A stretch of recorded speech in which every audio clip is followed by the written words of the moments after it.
Hi everyone, welcome back to Themis and Thou. Oh my god. I'm kidding. Hey everyone. Welcome back to Themis and Thou. Grab your coffee, water, tea, whatever you're drinking, go and get that you should go and get. Um, we have a lot. We have a lot to get through. For everyone who's been messaging me and saying that you do not get my link, my that I'm live, I apologize for that. Welcome, welcome, welcome. Hey, two L's. Hey, everyone. Hey, T. Here is the thing. I have been watching um, the Corn Hub, Corn, Corn, Corn Hub case that is at the Supreme Court. They had their oral arguments on Wednesday.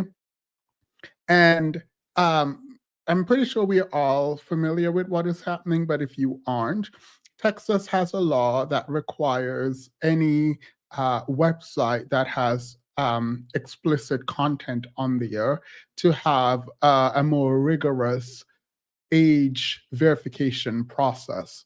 What that means is you can be required to sort of upload your ID to go to places like Cornhub. And so they are obviously a bunch of websites are fighting this at the Supreme Court. And I can obviously think about sort of First Amendment violation. And I think more importantly, I don't know if it's more important, but it is important because there is a privacy concern, right? Like there's definitely privacy concern here. But the law is about essentially, in the articulation of its purpose, is to protect minors because it has been concluded by the researchers that exposure to corn at a young age has created developmental issues, particularly in men, but developmental issues in people who watch corn. I hate saying corn instead of what I'm supposed to be saying. Anywho, I'm watching the listening rather, not watching, but I'm listening to the oral arguments, and it's interesting to listen to the Supreme Court justices pretend like they don't know what Corn Hub is.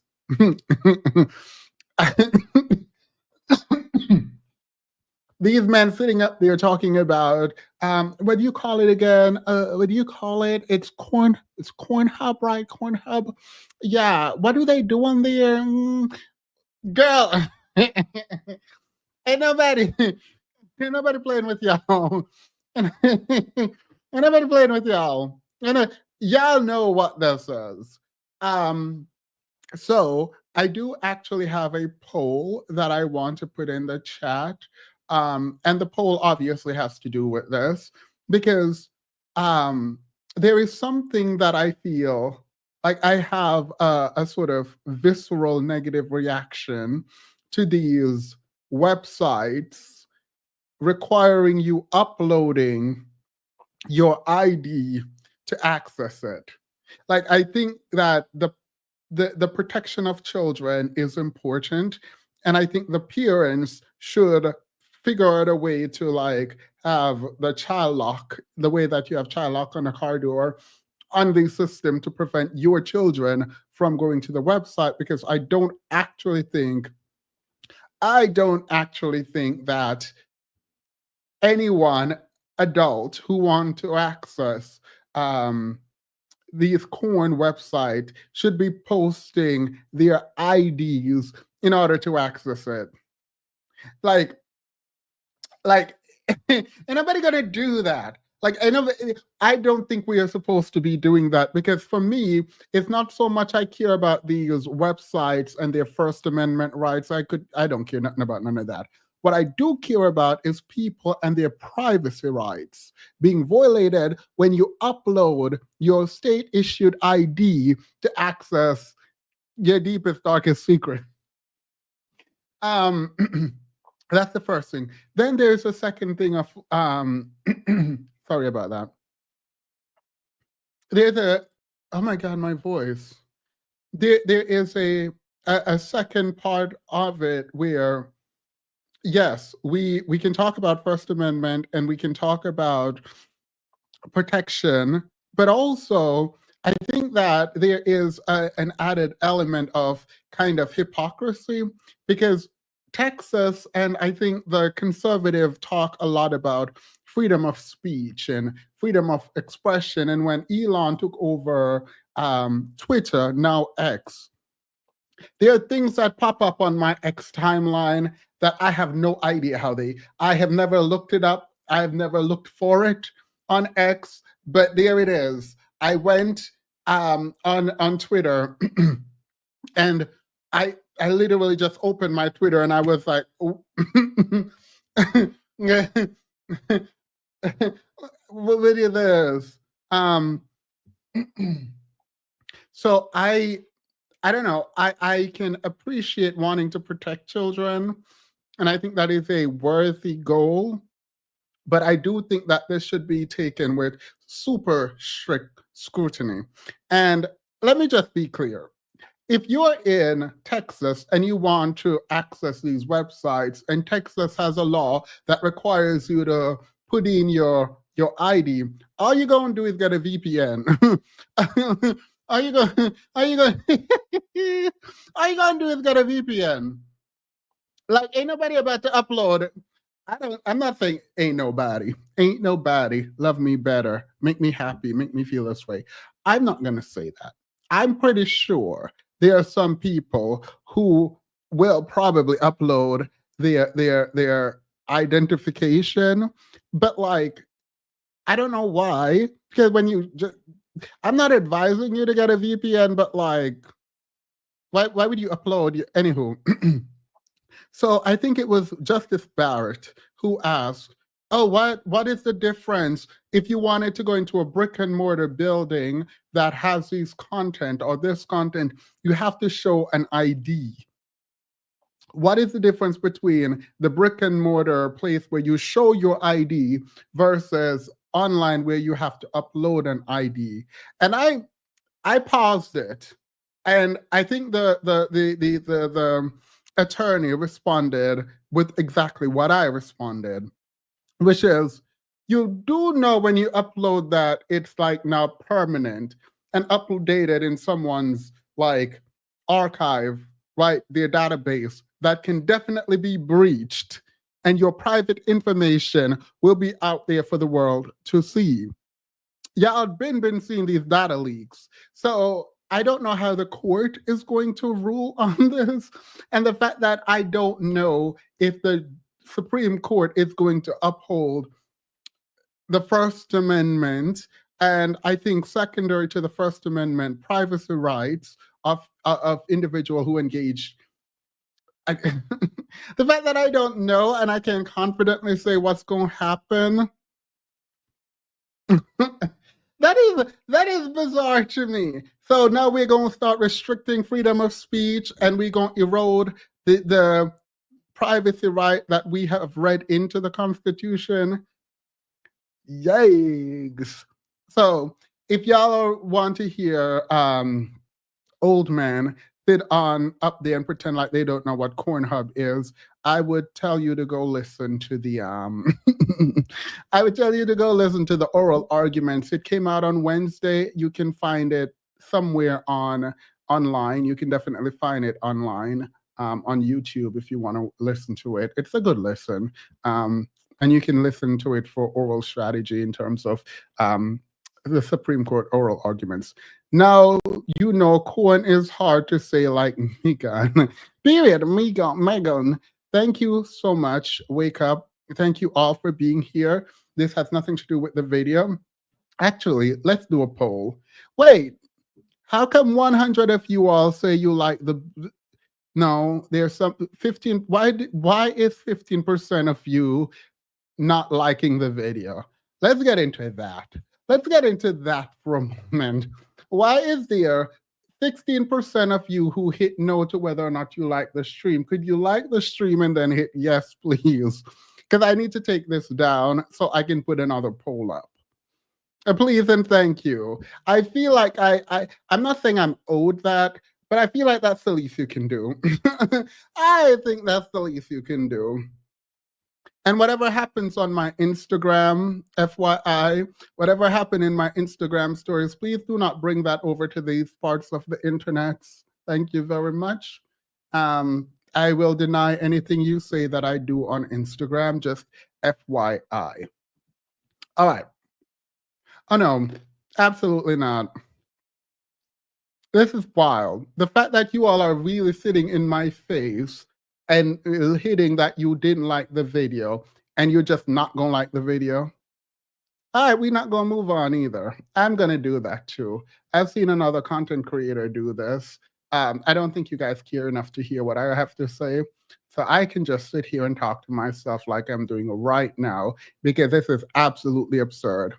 I decided to cancel my Saturday because I wanted to be here with you and you cannot like the video. Absolutely not. That is the height of disrespect. Wagwan. Not much. Medea, the beg people feel like. Medea, the beg people feel like the video. Medea, the beg people feel like the video because there is a poll and that poll is nasty work. That poll is just disrespectful work. No, that poll just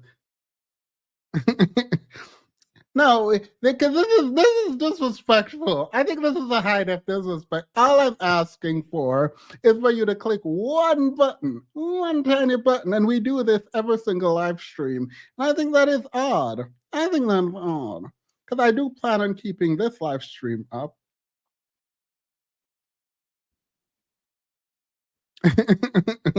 Standing on business, Mr. Themis. All right, let me see. Yeah, we still don't have 200 likes.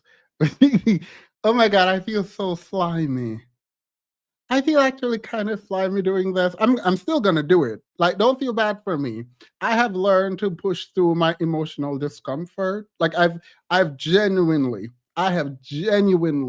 learned how to push through my emotional discomfort. I feel slimy because it feels like I'm begging, but a beg is a beg is a beg, and I don't care nothing about that. I have my sorority tea. It's so bitter and disgusting, but it's good for your skin. I got a bug or mosquito bite. I don't know. Right here, after I was like on here yesterday, just dipping it and doing it, talking about how great my skin was. The mosquito said, absolutely not.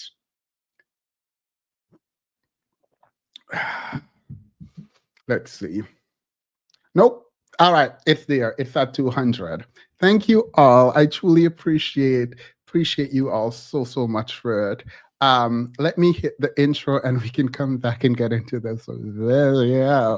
Here's a poll. While we do that, here's a poll that I want you to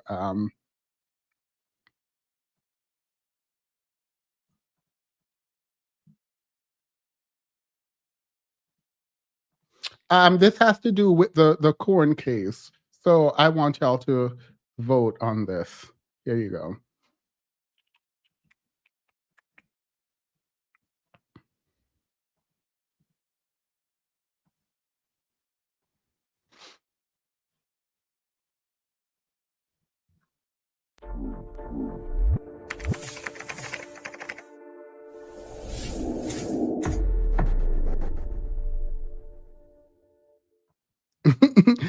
Themis, I saw what you did on IG. Look, sometimes you gotta pop out and sometimes you gotta pop out. Sometimes you gotta pop. So I felt horrible today, and so I needed some external validation. I woke up with bites on my face, so I needed some validation. You want to know what's weird? Imagine you actually wanted some validation and you put something out there to get external validation and everyone drag you mercilessly when you were already depressed.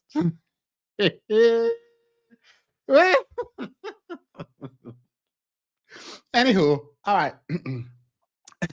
Anywho, um, mm, not external validation, thirst traps. No, all right. We need to get serious. We need to get serious because this is serious business. All right. So in my Discord this morning, I got a lot of videos. One in particular was from this man, this one right here. And so I decided, you know what? They're talking about Jesus and God and all of that. And you know me, I love to hear about Jesus and God from Christians. So I listened to something that he did with this young lady, and I was going to review that. But I thought, you know what? Let me go look on his channel to see what he's about. This Christian man who is giving us Christian principles. So I saw a video titled, let me tell you the title, The Ugly Side of Hypergamy. I haven't seen this video yet. And I do believe there is an ugly side of hypergamy when done particular ways, right? So as someone who is very much pro hypergamy for women, I don't see a problem with hypergamy generally. So I want to see what this person is going to talk about. Hopefully they define it in the context that it's being used. I know that they're Christian men. So as Christian men, I'm assuming they're going to be pro hypergamy because I forgot where in the Bible it says the following, and I quote, broke boys don't deserve.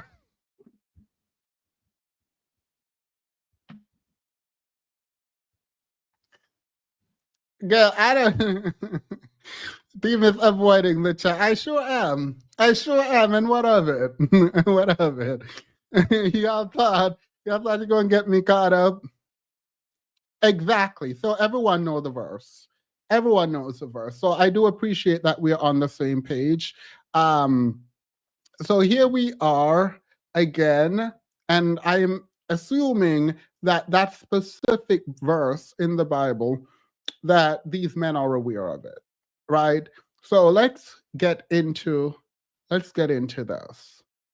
And please stop telling me not to pause, because over here we pause. We pause videos over here. My bad.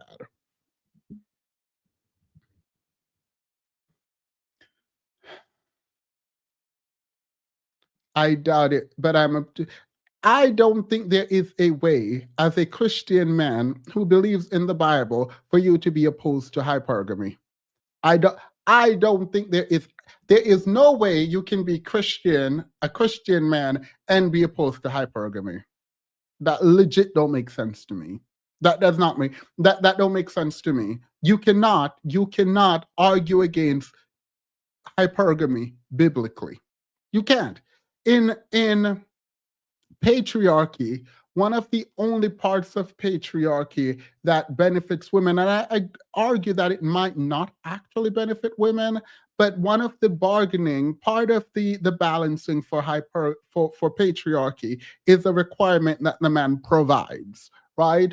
And so it doesn't make sense to me to be so much ingrained in patriarchy as much as the Bible is, that we all can agree the Bible is patriarchal.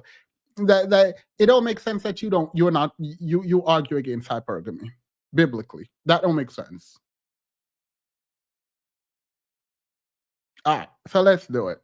So when they say the ugly side of hypergamy, I'm assuming they're going to say hypergamy is good, it's biblical.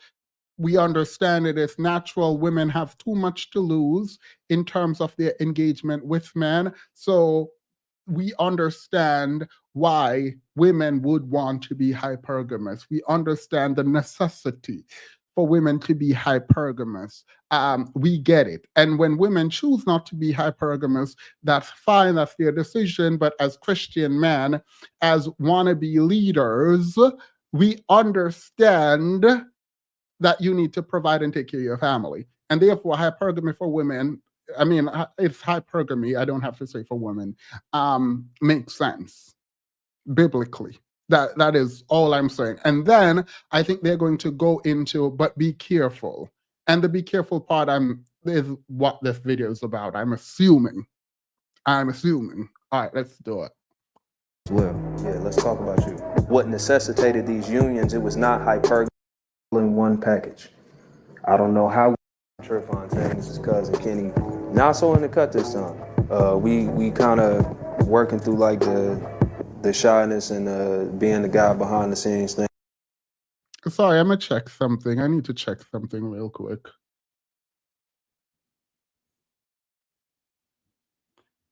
So is this man going wear? Is he gonna wear this the entire time? Is he? Is it? Maybe it's their gimmick. I've never really watched this channel, so like maybe it's their gimmick. All right. I'm not telling y'all gonna see the face ever, but you could at least see him. You know what I'm saying? It's more than hands this time. We saw y'all talking about that. It's more than hands. The hands of truth type. Yeah, we here now. So this about as here as this about to get. Welcome cousin Kenny and the cousin. Insert the little sound box applause. Yo, what is this audio? Oh my God. Also, he said he doesn't want to be on camera. Why are you like, all right, why are you there? In Christian theology, men required to provide for their wives, children, widows, and fatherless children. God established this by gifting Adam a home, a job, and purpose before gifting him marriage. Yeah, no, ain't no way, zero way. Also, if this sound continues throughout this video, I'm not doing it. Like, I'm very sensitive to sounds. I'm not doing that. Vision, I agree with you. So let's do it. Nah, man, it's been a minute. It appears that touring and recording is much harder than anticipated, but we here to answer y'all's questions, to give a little more depth and insight than we able to do on the lives, and even those are changing. So those might have a little more added value moving forward also as we switch platforms. So with that being said, we did have a very, very dope question, and I would like to go ahead and get into it. Yeah, with that, please be sure to you ain't said, so I guess I could be the bad guy. Make sure if you send in a question, keep it to like 20 seconds. Just ask the question. Just for consideration of other people who we want to maybe get into the episode. Just if your question is, hey, who are these people? Two men that's all the qualification required. That's all the qualification required. And I'm sorry, I can't just sit here and ignore the fact that this man legit has something tighter on his face because he does not want to be on camera. That's wild. I sped them up to like 1.5 and they still sound just as slow as they start. Like I here we go. I hope I agree with them, but I feel like I already don't. I feel like someone who shows up with a mask on his face like this because he does not want to see. I already know I'm not going to agree with none of this. So I feel like I'm not going to agree with it.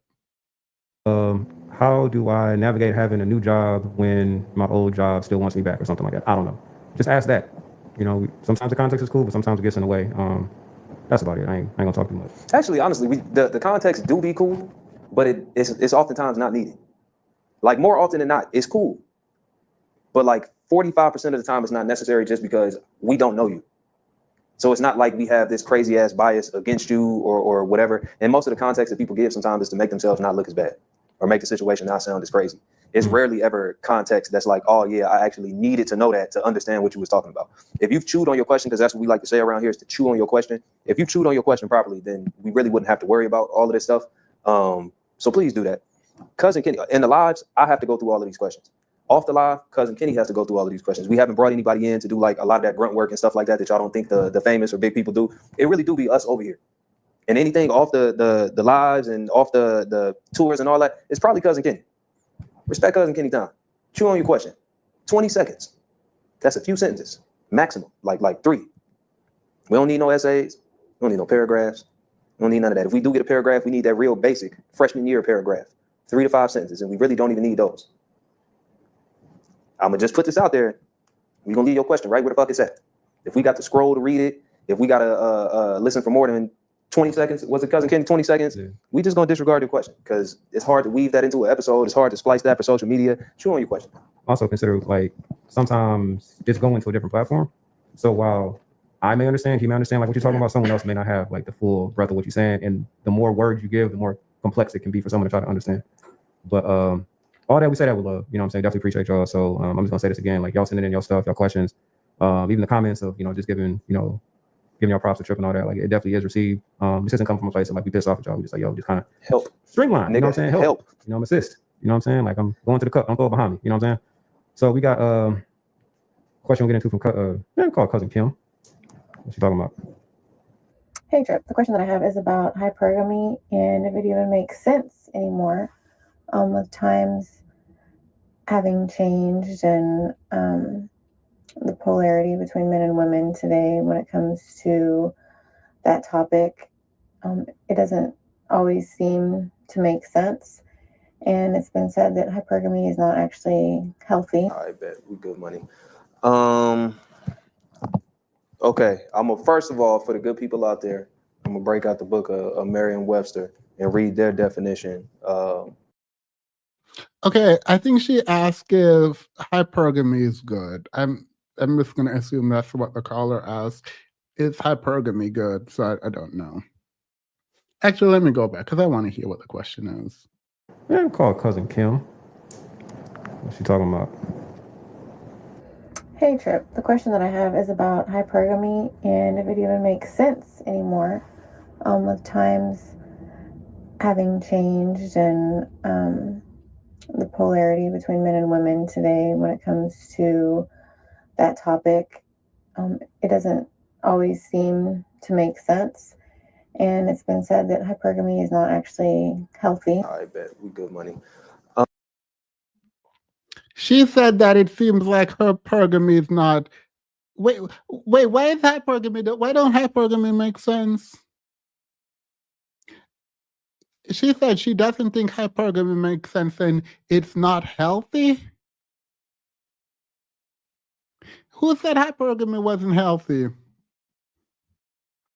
The video is sped up. Please say no. Let me. Okay, first of all, for the good people out there, I'm gonna break out the book of Merriam-Webster and read their definition. But hypergamy is pretty much dating up, whether that's education, class, stature, if that matters to you. But it's just dating somebody that's perceived to be at a higher level than you. But I'm gonna jump into the good old book of Merriam-Webster, hit y'all with their definition. That way we can all get on the same page, because that is important. Marriage into an equal or higher caste or social group. Okay. So based on this definition, everything is fine. Marriage into a equal or higher caste or group for women. All right, that makes sense. Period. Equal or higher. Colloquially, I thought it was like only higher. I didn't realize it is hypergamy to be in the same class, but if the dictionary says it, that's what they're going by. So now my predictions, they're okay within the same group, not higher. I'm also okay within the same group. I'm also okay with higher. And if you want to marry down, that's on you. Okay. If you are not familiar with the caste system, this is like your first class, second class, middle class, lower class, black, that thing. So this idea of marrying up,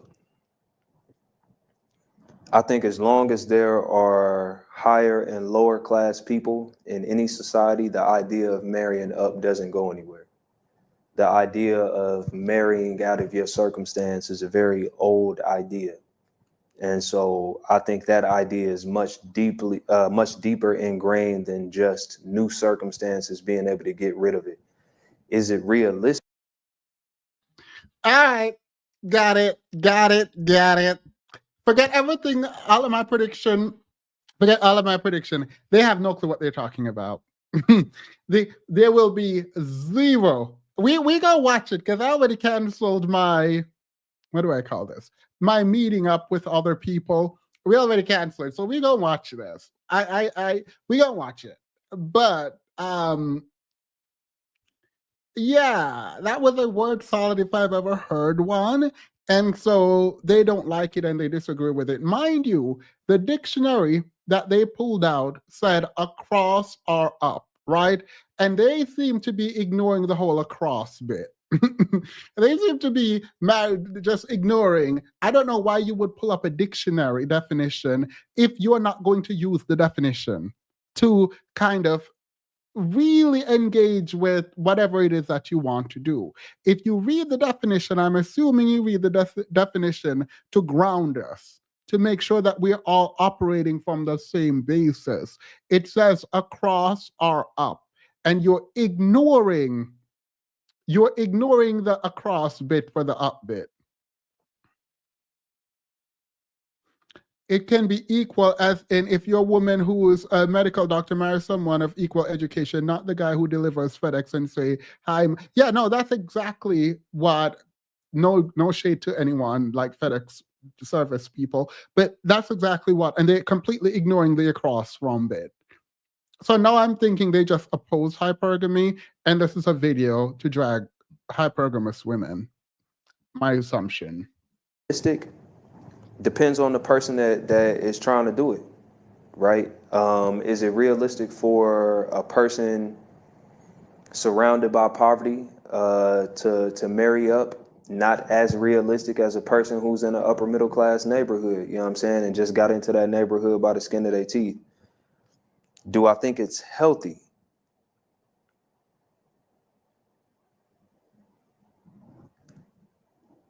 No. No. Now I'm a Wait, what do you mean?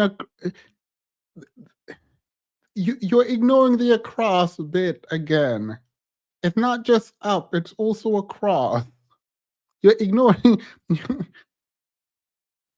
All right, got it. I get what we're dealing with. I'm gonna tap these points, but we're gonna come back to all of them. No, I do not think it's healthy. We'll circle back to discuss why. So let me. Can you discuss why now? As a Christian man making Christian content, why don't you think it's healthy for a woman to be hypergamous?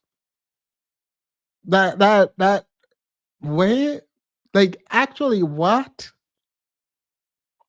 Oh, let me check my. So the poll ended, and 58% said no, you shouldn't need a state verified ID, and 41 said yes, there should be a state issued ID requirement for accessing adult content. Put a pin right there. I'm going to come back to you all on that when I open the panel, because I need some answers. They're assuming it's only to escape poverty. Yeah, but it's not even about escape. You can legit marry across. So I'm not sure what they're talking about. They just like, it felt like they brought up the definition for absolutely no reason. Hey guys, look at me, I'm reading a definition. And then you are ignoring the definition you're reading without telling us why you're disregarding that definition. First, why did you read the definition? What's wrong with the definition? And also, why are you moving on without like tying in the definition? Because you legit just ignored the thing that you read. Ain't nobody asked you to read that definition. If you didn't read that definition, you could just define hypergamy as wanting to date up. And then you can continue whatever dusty diatribe you want to go on after that. But it's weird to read the definition, ignore that which you read, and then just make your own argument without tying it back to anything. I don't actually know what you think hypergamy means, because you legit read a definition and ignored it. So why did you ignore the definition? Like, you could say that is what the dictionary defined as hypergamy. However, we know it colloquially as dating up, and we are only discussing the idea of dating up. You can do that kind of, I don't know, work if you want, but like without any separation, your analysis from the definition you read, so sponte. I don't know what you're doing. They're also assuming it, yeah. That's the diatribe will never not be funny. Let me run back to the beginning. It ain't going nowhere, man. Folks been gold digging since it was gold, and they wasn't the ones digging it. Wait, CJ, did you watch this? I predict they'll interpret it as gold digging and materialism. They just call it gold digging. They just call it gold. Wait, so like they have a fundamental misunderstanding of hypergamy and just completely engage with their misunderstanding of it, even though they read a definition that says dating within your same social class or above your social class. They completely ignore the within your. Why did you? I don't understand why they read. I don't understand why they read. I don't understand why it is that they even read the definition if they were just going to ignore it. Like, why did you read it? And why did you come so close to the mic and to the camera and engage with it as if the reading of the definition was so important and fundamental to your argument to just disregard it across from? And also, how are you a Christian man and opposed to hypergamy? How can you be a Christian? Ooh, that does not make sense to me. How can you be a Christian man and opposed to hypergamy? Hey, girl, period. You know what I mean? Folks have wanted what other people have. Folks have desired to be close to people who have more than them. Nothing about that is a new phenomenon. And in just that piece, I don't even think that's bad. I don't think wanting to be around people who have more than you or know more than you is a bad thing. That is not inherently hypergamy, right? This desire to, because for instance, Cousin Kenny is a visual storyteller.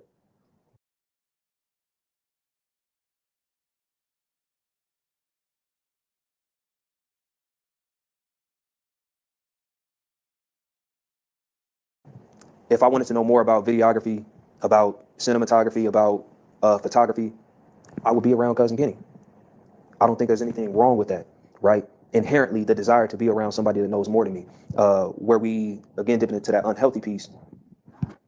If I view Kenny as better than me, if I view Kenny as a savior, rescuing me from my own circumstances because I'm unable or unwilling, then I think that's where it starts to become unhealthy, because then I'm relying on Cousin Kenny to sustain me in a way that I wouldn't necessarily be able, not even to sustain me, to upgrade me. I'm relying on Cousin Kenny now to lift me up and hold me at a certain point, right? Because that's the point of marrying up.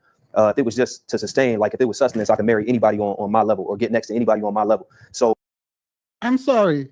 That is the definition of hypergamy that you read. Like you're saying hypergamy is bad because you only want to marry up and you want someone to help you out of your poverty, I'm assuming. If it were marrying across from you, that would be fine. That's the definition you just read. You literally just, yo. Wait, how long is this? This video is over an hour. So you tell me they misunderstand hypergamy for over an hour, even though they read a definition that they are using. They did not understand what they just read.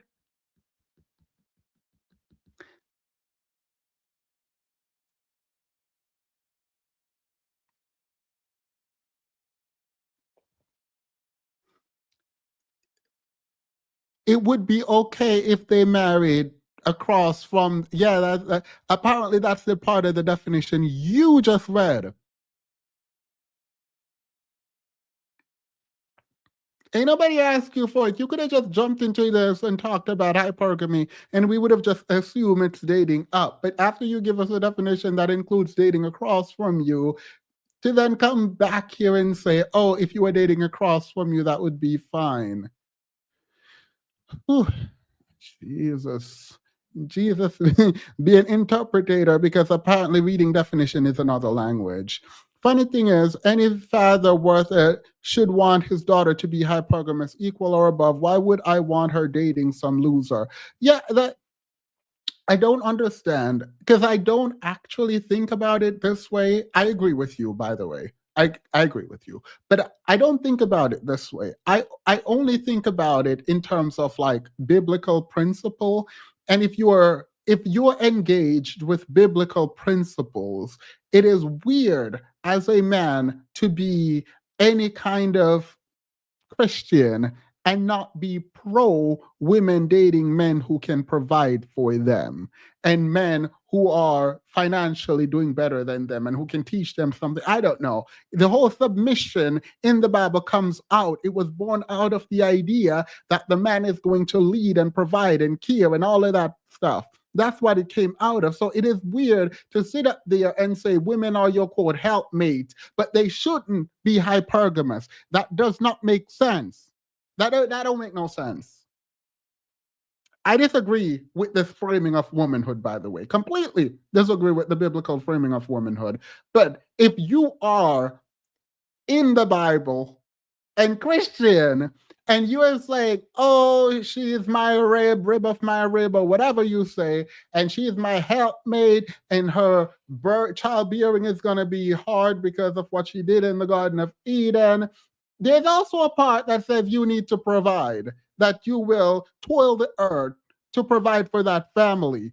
It also calls a man who can provide an infidel, a non-believer. So it is weird. And mind you, I'm not sitting here like quoting very specific parts of the Bible, because ain't nobody about to do that for anyone. But to sit here and pretend like the Bible does not require you to pay and care for your family is absolutely wild. You cannot be a Christian man and be opposed to hypergamy. That is weird. That is weird. That is weird.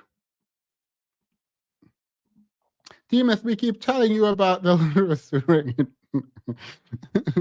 The thing is, I don't actually think he didn't understand. I think he had an idea in his mind, and he was already going with that idea. So when he read the definition, he only pulled from the definition that which validated what he already thought, completely ignoring the fact that not only did he read something that contradicted or went against in some ways what he initially thought, not only did he see it, he read it out loud to the camera. So we, the audience, definitely heard that hypergamy could mean dating up or across. We heard that. So you pretending like the across is something you're okay with, but you are not for hypergamy is wild. When the definition literally said that which you're okay with is itself hypergamy. I'm starting to come to terms with the fact that men want to be progressive with their rules, but want women to still be traditional. Yes, no. That is exactly what is happening here. Absolutely. That is exactly what is happening here. That is wild to me.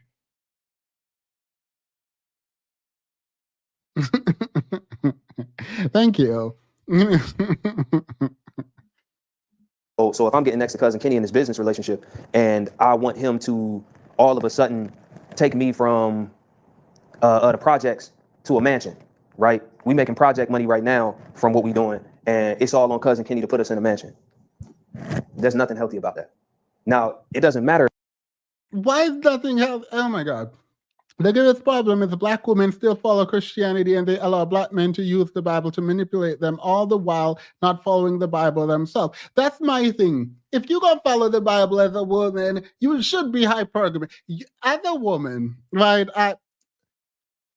Let me step out of myself right now. Everything I'm doing right now, this is me being emotional. This is me being annoying. This is me being a stickler for words, right? This is me attempting to use reason, right? Nothing I say should dictate how you run your life at all, ever, period. Just putting that out there. I think I'm human, you're human, we make mistakes, we do what we want to do with our life and hoping and forgiving God. However, I'm actually with Sin here. If you're a woman and you're Christian and you are saying, "Oh, I don't want to be hypergamous, but I'm gonna submit," that's a you problem. That sounds like you are not a Christian. Let me be clear. If you're sitting up here as a woman, completely dismantling the one role God gave to man that would benefit you, that is wild to me. That is absolutely absurd to me. Sitting up here as a woman saying you gonna submit, you gonna be his helpmate. Meanwhile, he broke, dusty, and disgusted. That is wild. That is a wild thing to do as a Christian. That is wild. And I do know there's parts where you can think about your husband failing and then you sticking beside him and helping him. That's not what I'm talking about. And you know that's not what I'm talking about. But if you're the Christian woman talking about, "Oh, I don't need someone who can provide for me," that don't make sense to me. That's Antichrist. I'm not saying Antichrist as in like the Revelation beast who come forth and destroy. I'm saying anti-Christian as in it is not. It's against Christianity. So I'm with you, Sin. I think instead of seeing hypergamy as seeking normal financial stability, they interpret it as dependency and lack of agency and wanting excess. Yeah, no, that's the thing. Because like the definition legit says across from.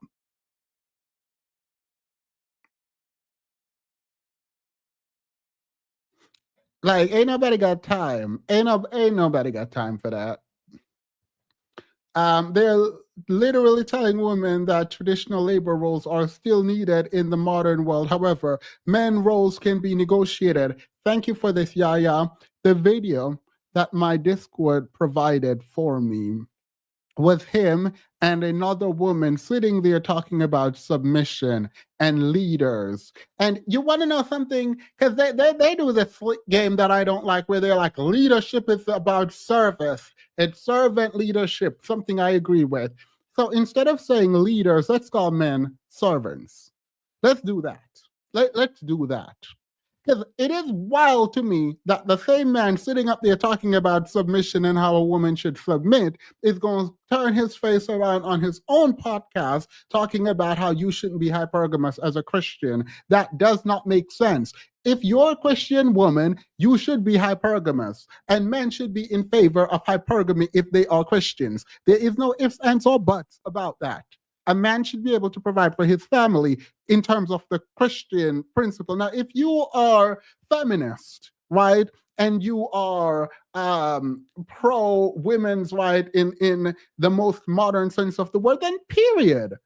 I'm with you. I don't believe that women are helpmate. I don't believe women came from the rib. I don't. I think most of the Bible there is a metaphor, allegory, if you will. I don't know.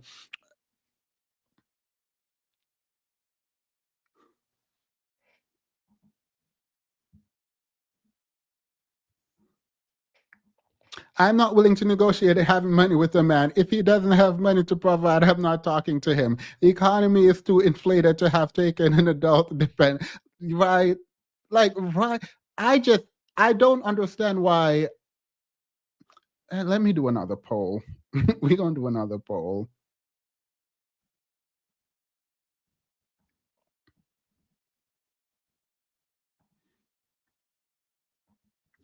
Is hypergamy bad? Let's do. Oh, I know. Should Christians be hypergamous?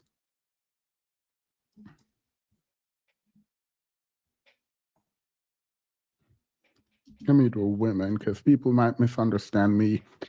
Because hypergamy only applies to women, but I'm just going to put women just because. Should Christian women be hypergamous?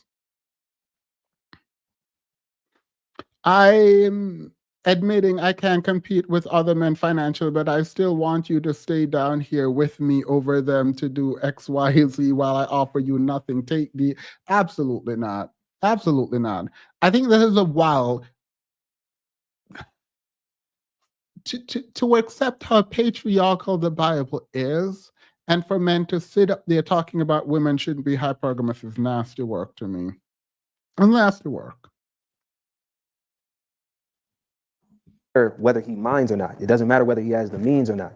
It's about the underlying intent there. I mean, that, and also, you know, the intent is a different thing. It's like if you, I'm gonna stick to like the friendship business relationship example. Just if your only means of being around people is to come up, then you out of line, and there's really no way to put it. You know what I'm saying? Because if the only reason for you to be around people is to get a come up, you're out of line. I agree. When you're hypergamous, you're also looking for love. You're just looking for love with a man who can provide. You are not your only reason for dating in a hypergamous relationship is not just money. That is like the baseline. That's like the disqualifier. There are other things now included.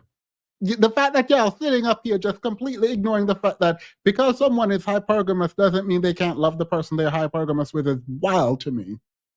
And care deeply for these people is wild. Your only reason isn't money, I would hope.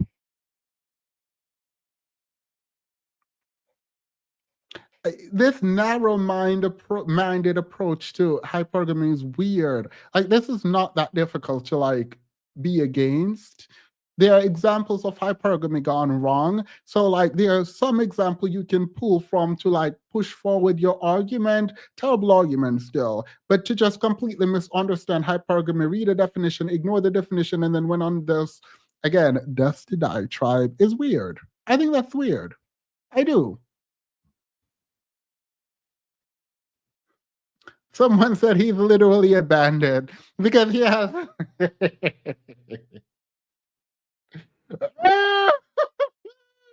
Oh my God.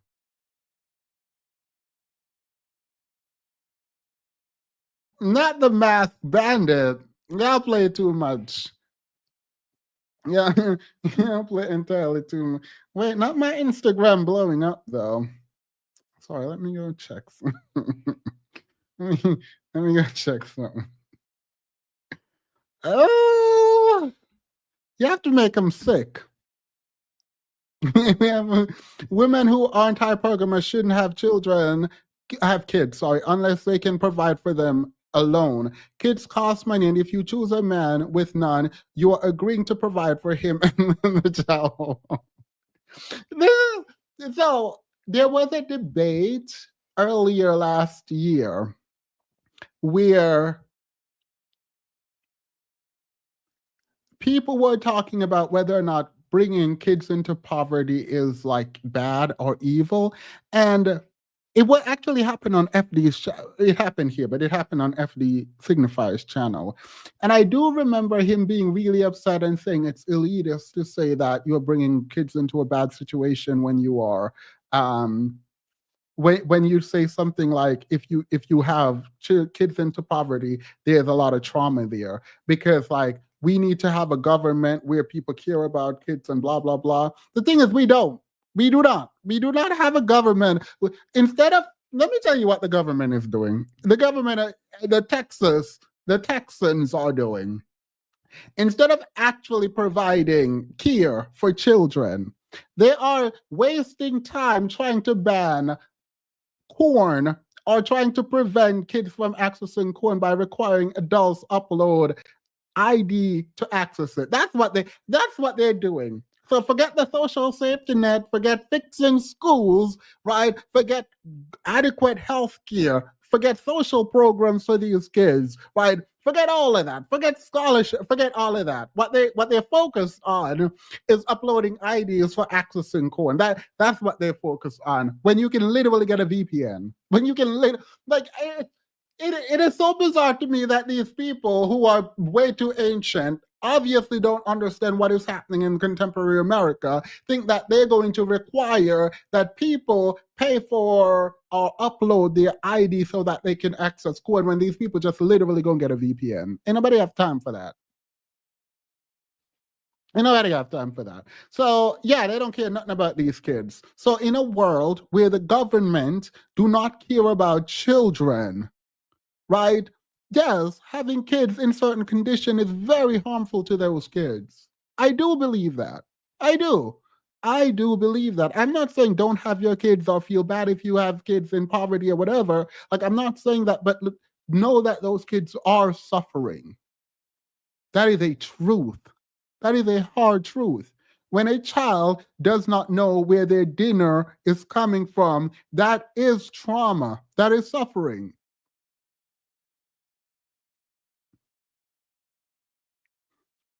Kids in poverty aren't just failing out of school because they're dumb and they can't learn. It's because they don't really have the nutrition. How are you going to learn? Riddle me this. Riddle me this. How are you going to focus or learn anything in class when you're hungry? How are you going to do that? So yeah, no, I think that we need to be more careful because kids are really, people are struggling, and I think that it is really disheartening to think of that kids are going to bed without food, waking up without food, and then expected to go into the world and function like normally. Like, that's not a thing.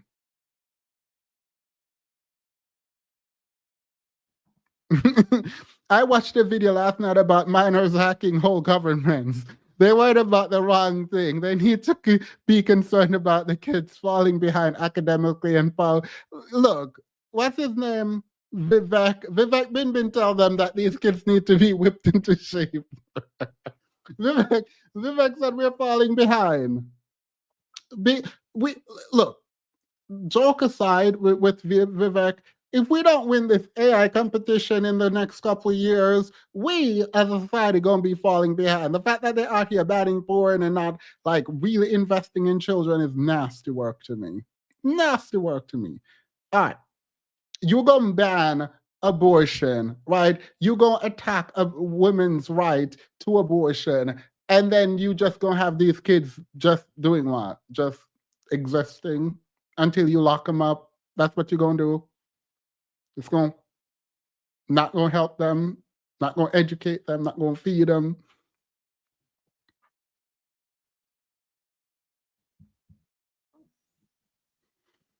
You go from valuing people to valuing them as a commodity, if that makes sense, or like maybe valuing them as far as like what they can produce. And it's like, if you talk about human resources, you know what I'm saying? Like we shouldn't value each other like that. And I think that's where like you talk about, hypergamy in the sense of like just looking at.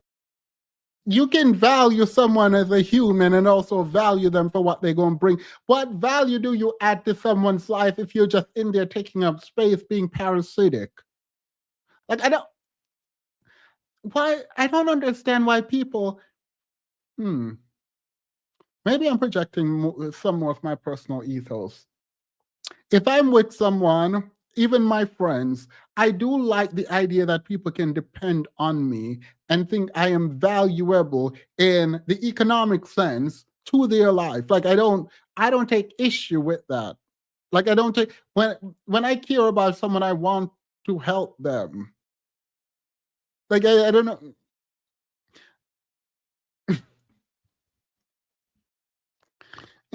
What are y'all talking about? Provide. Ain't nobody got time. Provide. Ain't nobody got time for this. Someone for what they can do for you versus like what can we do together. Because like even if it's like just between you and I, like if I got the sense of like you only leaned on me to do something and I didn't feel like any sort of reciprocation of love or consideration for my time and my life outside of this, then yeah, we have a big problem. Just to keep it buck. Yes, anyone would have a problem with that. That's called a parasite. Because a woman is hypergamous doesn't mean they're just taking money. I'm sure they're saving. I'm sure they're taking care of the home. I'm sure they're having, maybe if they want, having children. Like, I'm sure there's love there and care there. Like, it's not just, oh, I want money. Give me money. Buy. Give me money. Buy. More money. Buy. That's no relation. That's not a relationship.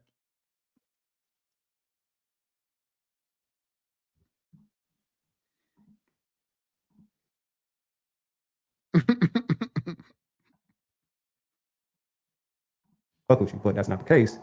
However, like I think the way that hypergamy is maybe marketed, it kind of leans more into viewing the upper partner as, like you said, the savior. Yeah. You know what I'm saying? The one that's gonna lift me up, give me bootstraps, then lift me up by them for me. And it's just like I think we've seen too much of that going wrong. Because like really, I'll say this because like I'm not putting her story out there too much, but I know someone. Why do you still have that thing over your face, girl? Like why even come on this? Why can't you just be behind the camera and talk? Like, I don't understand what's happening. Like, who are you hiding from?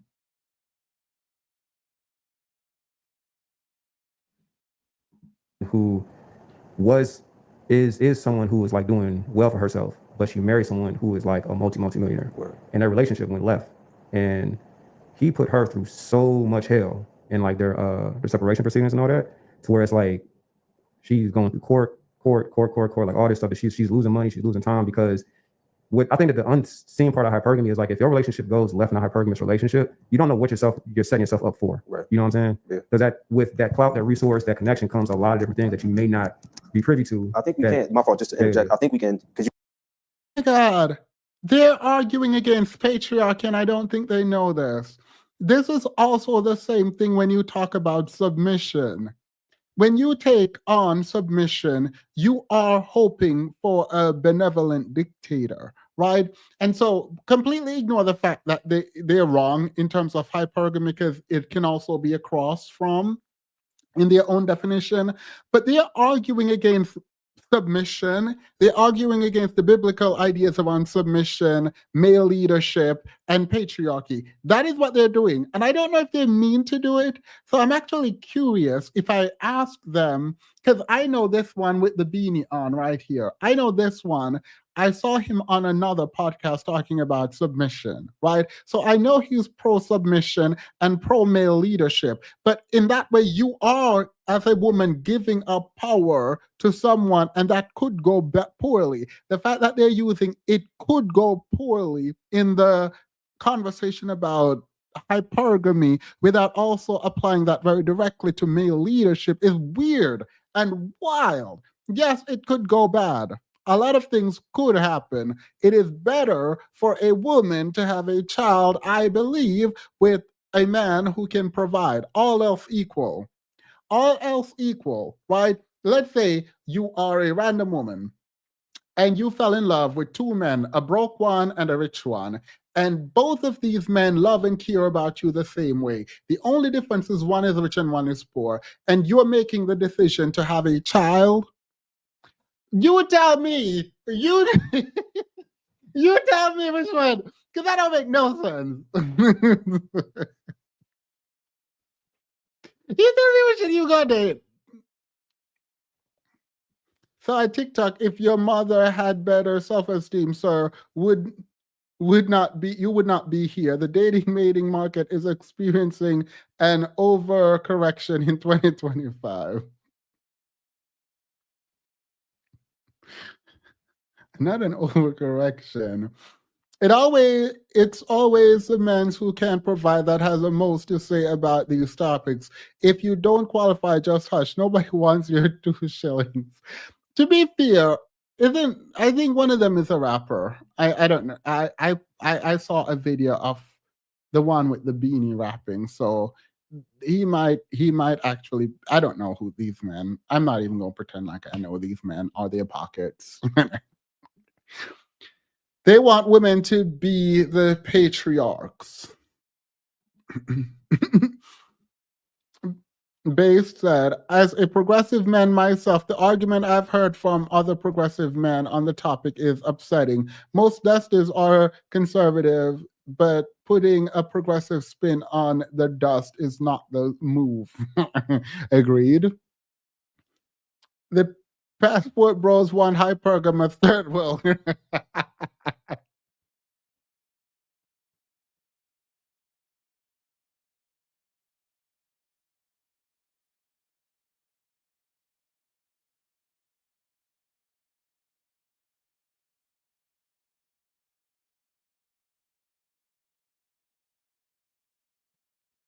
Let me just go ahead and remove that. Let me.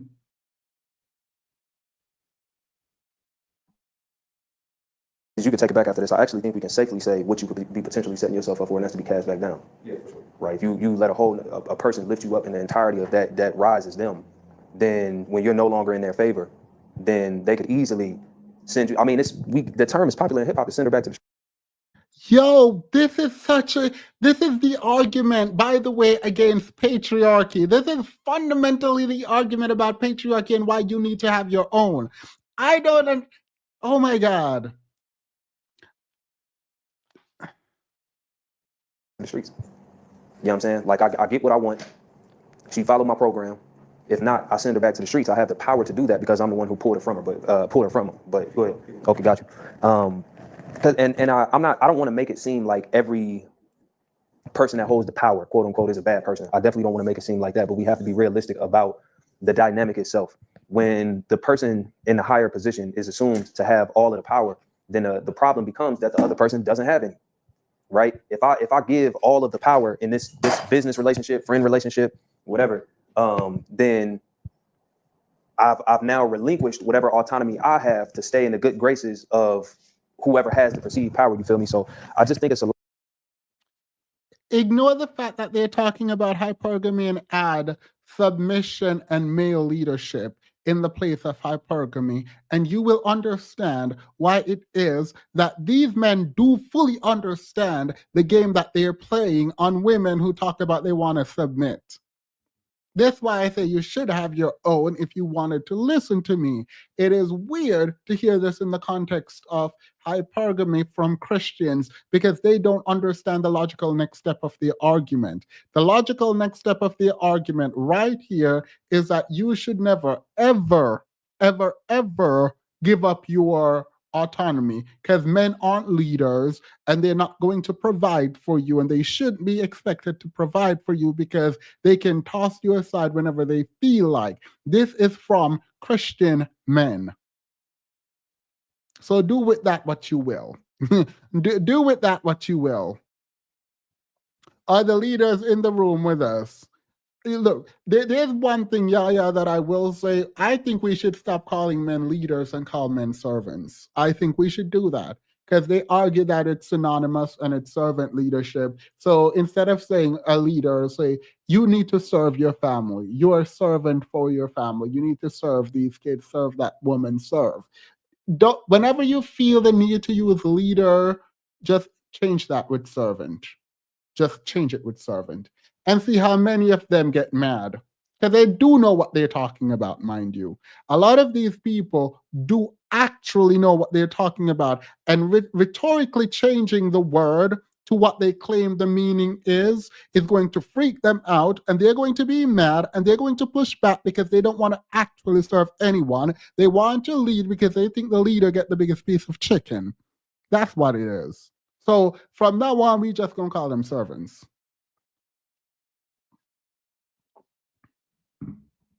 lot of is vulnerability a fair word? You leaving Yeah. yourself vulnerable in a situation like that? Yeah, because again, it's just like just to kind of beat the dead horse on it. They understand that Black women are obsessed with them and desperately want to marry them. They know that they have the power, which is why they speak like this. The Bible is simply a tool to get what they want. And women are acquiescing to this tool because there is absolutely no reason for you as a woman. I'm not saying this as truth, I'm saying this biblically. If you are a Christian woman and some man came to you and talk about submission, and you are like, yeah, I'm going to submit, but he don't got to have money. I'll work and we'll do a 50-50. I don't know what Bible you're reading because that's not in the Bible. I don't know what Bible you're reading. The Lord did not tell you to go twirl the earth. The Lord did not tell you to go twirl. Ain't no earth. I can't sit up here. I'm sorry. It is one of the hardest things to listen to Christian men be mad at hypergamy and telling women that they need to work too. Because that's what they're saying.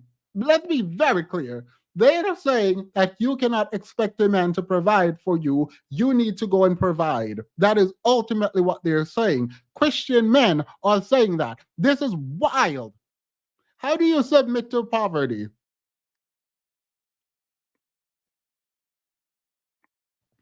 The Bible literally called men who can provide worse than an infidel. I don't understand.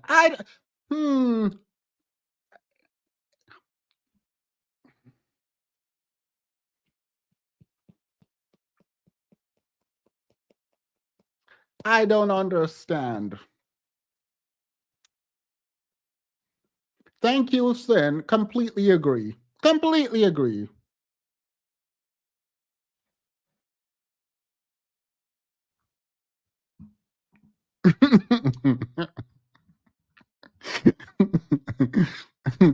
Yeah, the chicken.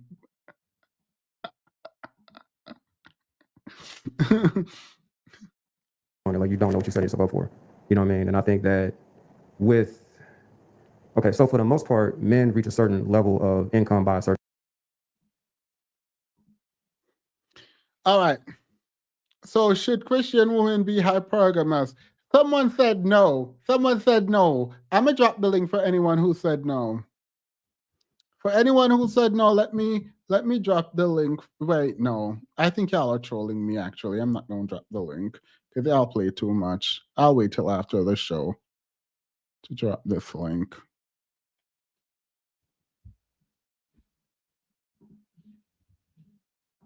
Certain age. So which is like, you know, in between like 40, 50, something like that. So you got to think about, okay.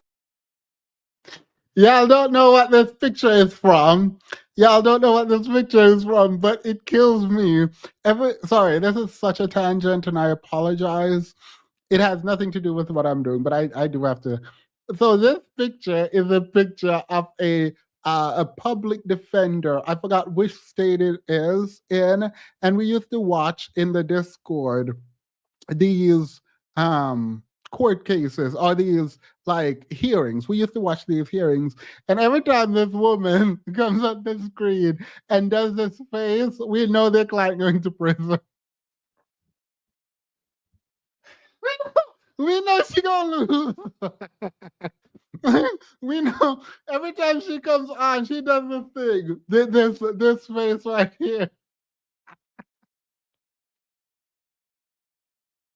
she does this face, and we're like, well, another one bites the dust, straight to jail. Yeah, what happened to those videos? I used to love those videos. I don't remember who put them in the Discord. She knew it was over the minute that nugget offended.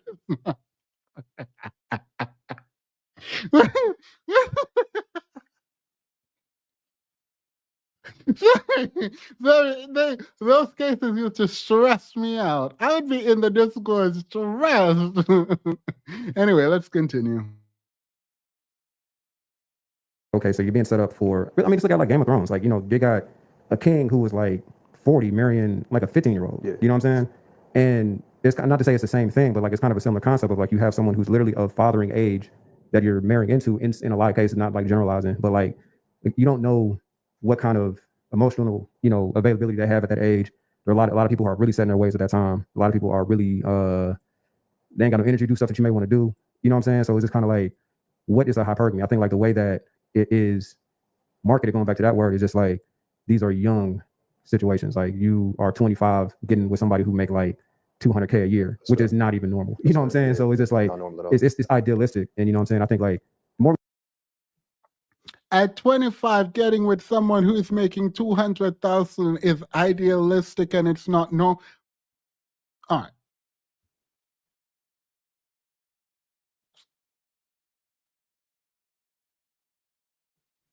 Hey, Amara, I missed you. I hope you're well. I've been following you on Instagram, just stalking. You've been living your best life. When I come out there, we gonna party together because you you look like you look like you're my type of party friend. Anywho, like you don't know what kind of emotional, you know, availability they have at that age. There are a lot of people who are really set in their ways at that time. A lot of people are really they ain't got no energy to do stuff that you may want to do. You know what I'm saying? So it's just kind of like, what is a hypergamy? I think like the way that it is marketed, going back to that word, is just like these are young situations. Like you are 25 getting with somebody who make like 200K a year, which is not even normal. You know what I'm saying? So it's just like it's idealistic, and you know what I'm saying. I think like at 25, what age do you graduate college? Because like right at a if you date a lawyer girl, like I don't understand why these people, like, why is it that you look at these things as like so impossible? Just go to med school or law school, girl. Like it's not even, I think I graduated undergrad at 20, right? Because I be speeding through school, girl. Ain't nobody got time to be sitting up here. Like,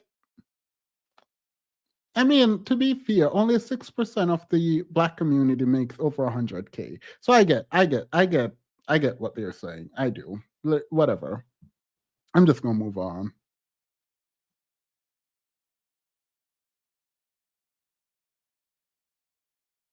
The more we get into like the idealized versions of what we want something to be, the less you see the person in it. You know what I mean? I think like a lot of times where we at now is, and I'm gonna flip the script and come back, that we have men who don't necessarily value and love women. They love the idea of femininity. And we have women who love masculinity over the man, if that makes sense. I would go further and say the roles of those things. I would say maybe the roles, but more so like what they offer. Wait, if men are masculine and women are feminine, I don't do this. That's the diatribe. I don't do it. So,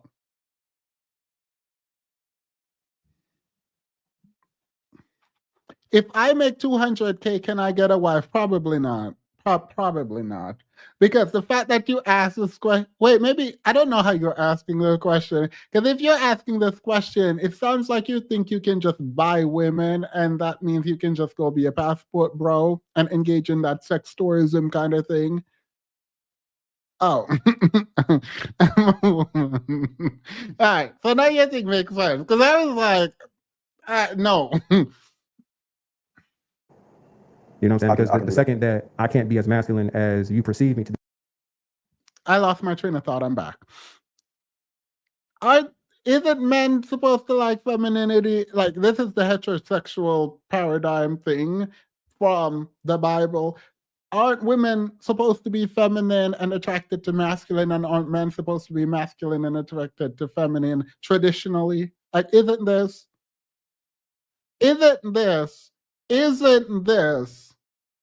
what we expect? Why are you opposed to it?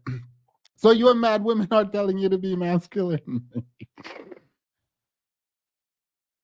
Do they know that historically the age gap were bigger in periods that men have significant? Yeah, I don't know what they're talking about, honestly. Honestly, at this point, they're just mumbling. And I'm not saying that to be disrespectful, because, like, there's a part of me that believe they think they're doing something good, and by talking low and slow, that it is deep and insightful, and it's really not. It's Tweedledee and I would like to interview these two also. Let me message them. No, I'll message them on my own time. Because I'm stacking up on interview potentials. To be, or idealize me to be, then what? Then I'm not a man no more. You feel what I'm saying? Yeah. It's the they enjoy the benefit that comes from that. Yeah. No, I'm with you though. Yeah. So really, it's just like, you know, again, it's the marketing, it's the what do you call it? The propaganda behind it. Yeah. You know what I mean? I'm up. My fault. You keep going, Kenny. I'll step off camera. I know y'all hear me talk, but it was an important thing I forgot to do. Oh yeah, you gotta. I want to shout out. Let me get back on camera before I do it. I want to shout out the good sis Sierra Land for blessing the homie with a proper hat, man. She hit me with the custom Trip After Dark hat that's all hand painted, hand stitched. You know, when people give me dope shit, I actually do put it on, do share it with the public. So Sierra, much appreciated. She actually made hats for the whole cast of the show, and she bodied them. Kitty's was hard. That was hard. But anyway, back to the topic at hand. Give us a hat tool before we go out. I can't really like see it, but I'll put it on the screen. Okay, that's fair. That's fair. Take y'all around the hat, just backwards and shit. I'm gonna look like. And now y'all know you like to play in dust. Don't do this. Don't do it. Y'all know, like, y'all want me to talk to these people. So if earning education and income isn't masculine, what is? Matching hats with socks, period. Having a face mask with your do-rag. I don't know what this is. It looked like a handkerchief. It does look like a handkerchief, so I don't know. I don't know what's happening. I don't know. What's unrealistic is expecting to attract a wife and have kids whilst not having any means or the necessary income in this economy. Yeah, no, yeah, agree. Agreed. Rose, completely agree with you. Let me see. Is there a poll on here? Wait, can you guys like the stream? The fact that there's almost 500 people in here and there's no like to the stream, I think we're gonna pause for likes. we're gonna pause for likes. So for people who are annoyed at this, it's fine. You can leave and come back. You can even, or you can leave and not come back. I don't know. We weren't supposed to have a live stream tonight, so right now I'm just gonna talk. We're not gonna watch any more of this very insightful video. We're not going to watch any more of this insightful video because absolutely not.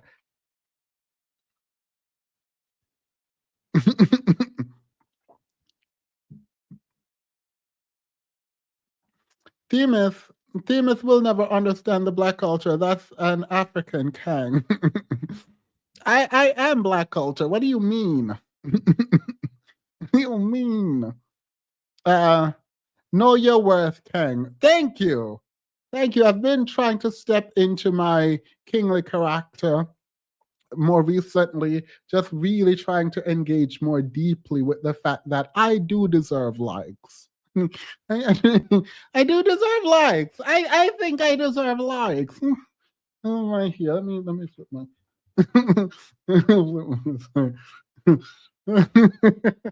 I do deserve likes.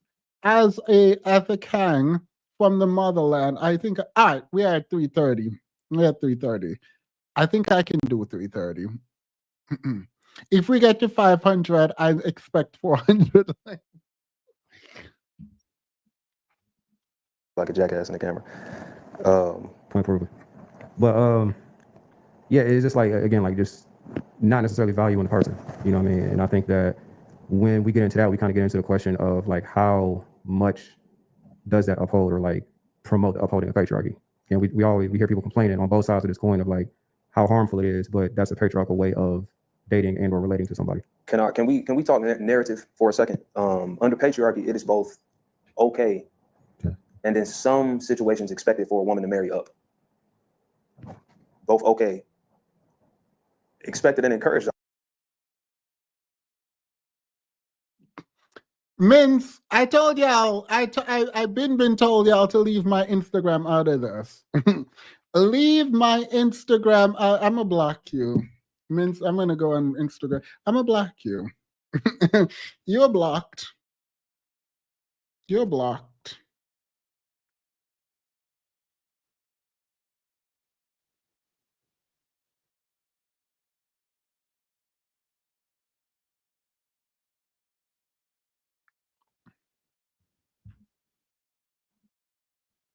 Of dating and or relating to somebody. Can we talk narrative for a second? Under patriarchy, it is both okay and in some situations expected for a woman to marry up. No. Not in some. No. NAUR. It is not sometimes. It is expected that women marry up in a patriarchy. It is a serious question. How tall are you, Tima? Tall enough. Tall enough. Tall enough. Let's just say I could be an America's Next Top Model for men based on my height. Let's say that.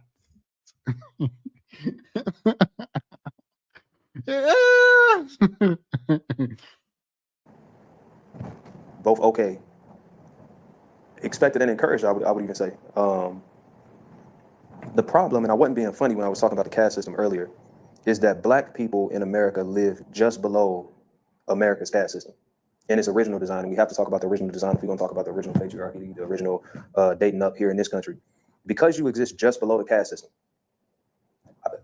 Keep in mind, I'm saying not at the bottom of it. You exist just below it. The entirety of the caste system is reinforced off you being just outside of it. Marrying up for you, or this idea of hypergamy for you, is just getting in the caste system. This is why black people, even down to the way we model our relationships, have tried to make them look as much. All right, so now this man saying hypergamy. Hypergamy is this man really trying to convince us. This man really trying to convince us that hypergamy is white supremacy. So when we say when black people sit around and said we was kings, something that I truly believe to my core, blocked, absolutely blocked. You're out of pocket. Invincible Summer just got blocked. You will not see any more comments from Invincible Summer, as she was definitely blocked. So these people really want to tell us that hypergamy is white supremacy, while also telling us that we was kings. When we had multiple wives in Africa, we was kings. How we was kings without hypergamy. So you think we were kings with multiple wives and we weren't providing for these wives if we was kings? That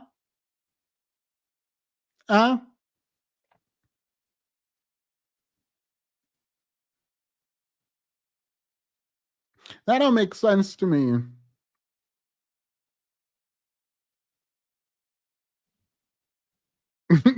Everybody getting blocked tonight. Everyone getting blocked tonight. Everyone out of order. Everyone out of order. Akin to white people's as possible, because it's just trying to get in the caste system. So for us historically, and pardon me for the rudimentary example, hypergamy in the field would be you being a field nigga. We in Trump's America. We're in Elon Musk America. Ain't no free speech nowhere. The only speech is what I agree with. As someone who's never uttered a word against our current president getting sworn in on Monday, as someone who's never spoken ill of him because he now has a list of enemies he's going after, and I'm going to have a letter to him on Monday. No free speech. Only speech I agree with. And getting with somebody who got access to hot water and fresh linens. It's not as far up as you think it is. Mm. And it's more so marrying out of survival than it is marrying up, which historically, if we're talking about, and I don't want to take away from the very real love that any of our ancestors have for one another, but if we're talking about what necessitated these unions, it was not hypergamy, it was not being delivered, it was just the necessity of survival. It was just a need to survive. And so I think for us, like the hypergamy came in many years later. And I think because of that, it was much more transactional and much more, I don't want to say vicious, but colder. Yeah. For that. This man just talking to talk. This man just talking to talk. Literally, the Dusty Red Pill has been talking about evolutionary reason for why women would be hypergamous. And this is the one part of the Red Pill that I actually do understand, because women, when they engage with men, the risks are so high. They are so high that it is a concern, I think, of most women when they engage with men to think about sort of whether or not that man is going to be able to take care of the life that they could potentially bring into the world. There's only one contemporary example of group of women who do not date hypergamously, and that's Black women. So hearing Black men talk about hypergamy is bad, I understand it, because Black women aren't hypergamous by and large, right? But it is weird to want women to not be hypergamous when the cost for engaging with men is so high.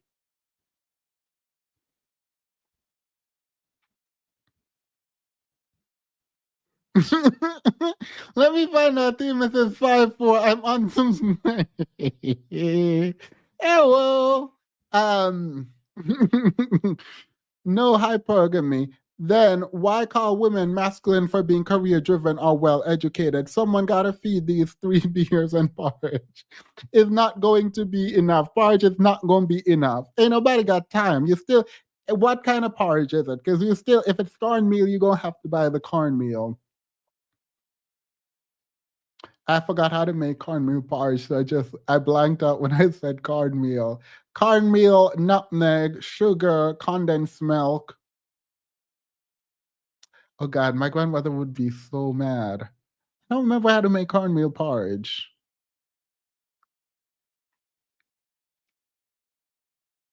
Ain't nobody got time. When I was in Jamaica, before I made a cornmeal porridge, I would legit just throw the cornmeal in the blender and put water on it and like make the grains finer and then try to cook it that way. So when it becomes when it's done and it's not cooked, you couldn't tell that it was still grainy.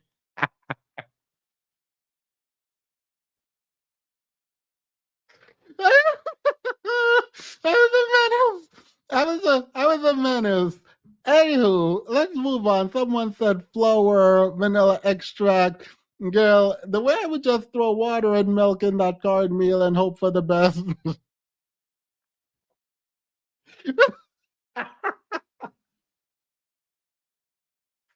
Ah. That matter, because again, it's like you got what we modeled after is people in the middle class and upper middle class marrying into high class. That idea of the poor white woman marrying the rich white man, first of all, that's a fairy tale for them, not you. Mhm. That is a fairy tale for them, not you. That rarely ever happens, even on that side. But then we buy it many moons later, where people are still being oppressed. Look like you had a point. Let me just not go on. Yo, I don't know how much I stopped listening, but where did we get oppression from in hypergamy? So I have to go back. It's too long. Let me go back a little bit because he said many moons later we're still oppressed, and I don't know what we're talking about oppression right now. I don't know. They hate college educated women, yet being college educated is an alternative to dating higher, as that also offers better socioeconomic situation. Yeah, these people don't know what they want. These people don't know what they want. Let me hear where oppression came from. It was much more transactional and much more I don't want to say vicious, but colder. Yeah. For that matter, because again, it's like you got what we modeled after is people in the middle class. Me hate porridge. Blocked.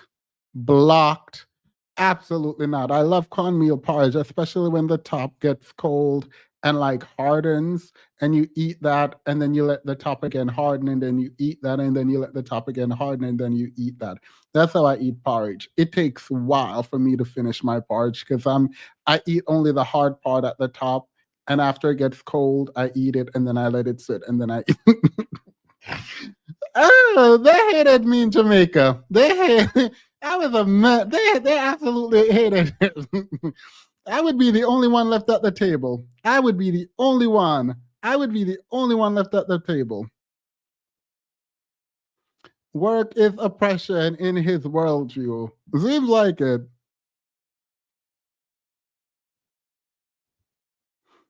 It's not playing. I like it. It's the anyway. You would have to see it. If you don't eat cornmeal porridge, if you've never had cornmeal porridge, you have no clue what I'm talking about. So we'll move on. And upper middle class marrying into high class. That idea of the poor white woman marrying the rich white man, first of all, that's a fairy tale for them, not you. Mm-hmm. That is a fairy tale for them, not you. That rarely ever happens, even on that side. But then we buy it. Wait, hypergamy is a fairy tale for white women, not you. I feel like this is saying more about black men than it is saying about black women. If you're really sitting up there saying hypergamy is for white women and not you, that is saying a lot about black men.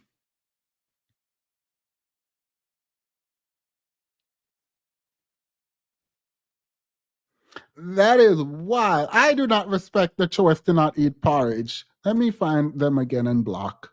Because this block not working. Let me block again just to re-emphasize how much I disagree. There's going to be a second blocked.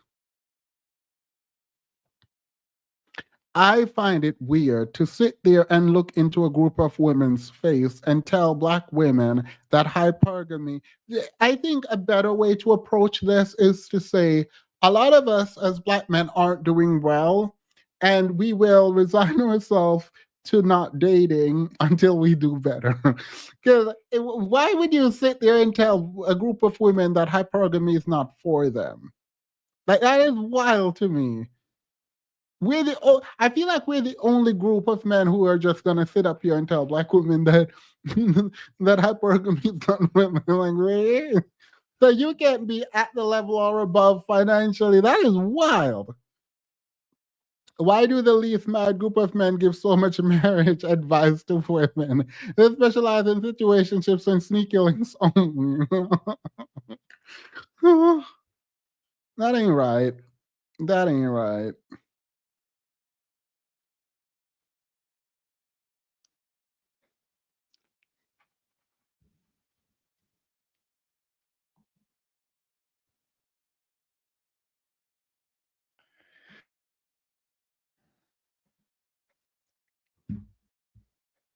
Y'all need to get out of my text messaging. That's what y'all need to do.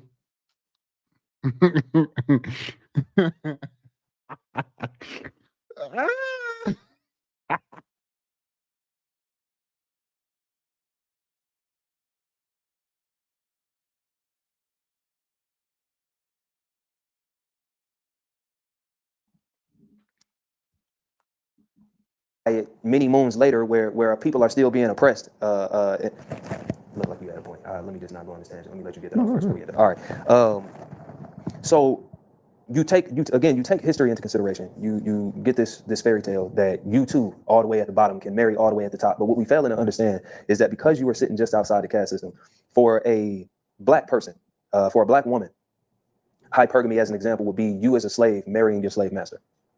That's what the hypergamy is for you. Yeah. A Black man, same thing. You marrying your slave master. Master doesn't inherently mean men. I want us to also get around that consideration. You get this fairy tale that you too, all the way at the bottom, can marry all the way at the top. But what we fail to understand is that because you were sitting just outside the caste system, for a Black person, for a Black woman, hypergamy as an example would be you as a slave marrying your slave master. That's what the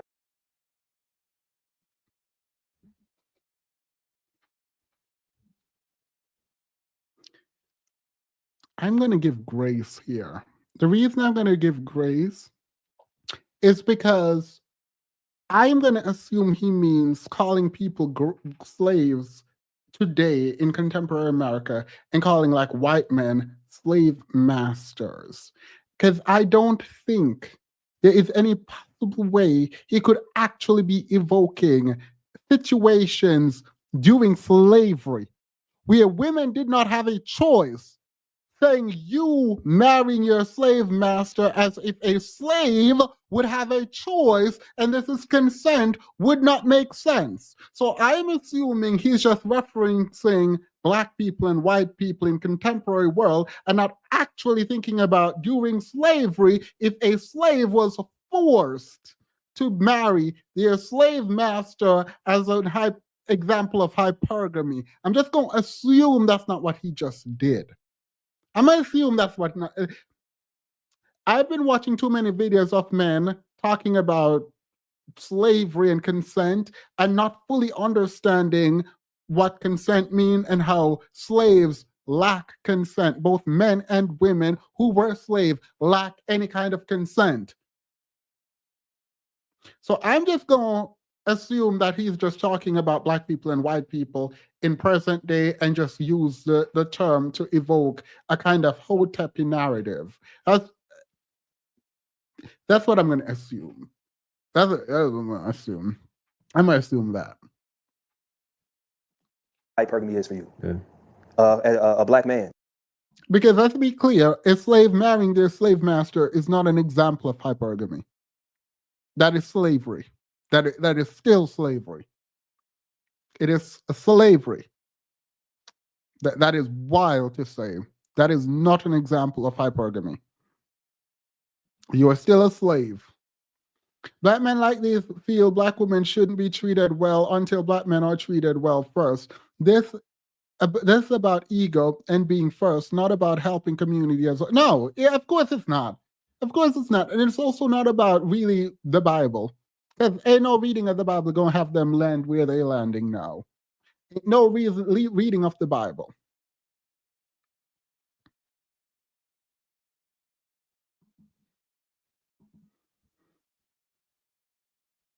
People have to stop speaking enslavement with no research, reading, education, etc. Yeah, no, for real. I'm assuming that this is like Hotep language because he does give me Hotep aesthetics. So, like, I'm just going to go ahead and assume this is Hotep. Because I think the vision of the image of Hotep we get is Dr. Umar, but like when I was growing up, the image of Hotep was the man with the glasses. Everything about him gives Hotep. So I'm just going to assume he's invoking sort of Hotep language. Same thing. You marrying your slave master. Master doesn't inherently mean men. I want us to also get around that patriarchal idea that all the holders of black bodies were men, but that's another conversation that we will have. All the holders of black bodies weren't men. So he is in fact talking about during slavery. So you thought these black slave women were being hypergamous when they were forced to engage with the master.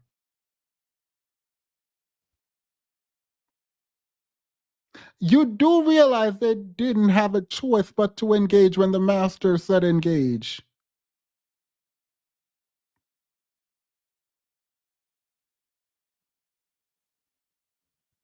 Oh, this is not good.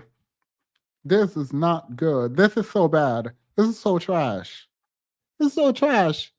I think a lot of these men are actually looking at women who were hard during slavery as them getting a better deal and them choosing to do it. And it's like, wait, you do recognize you were broken if Tariq Nasheed's documentary is an indication of what was happening. It wasn't a choice. You were enslaved. We were property being owned, used, abused, discarded. To use slavery and engagement with slave masters as an example of hypergamy for women is nasty and disrespectful and disgusting work. It is so reductive and it flattens the idea around hypergamy today and during, like, that is not hypergamy, that is abuse of slaves. Oh my God.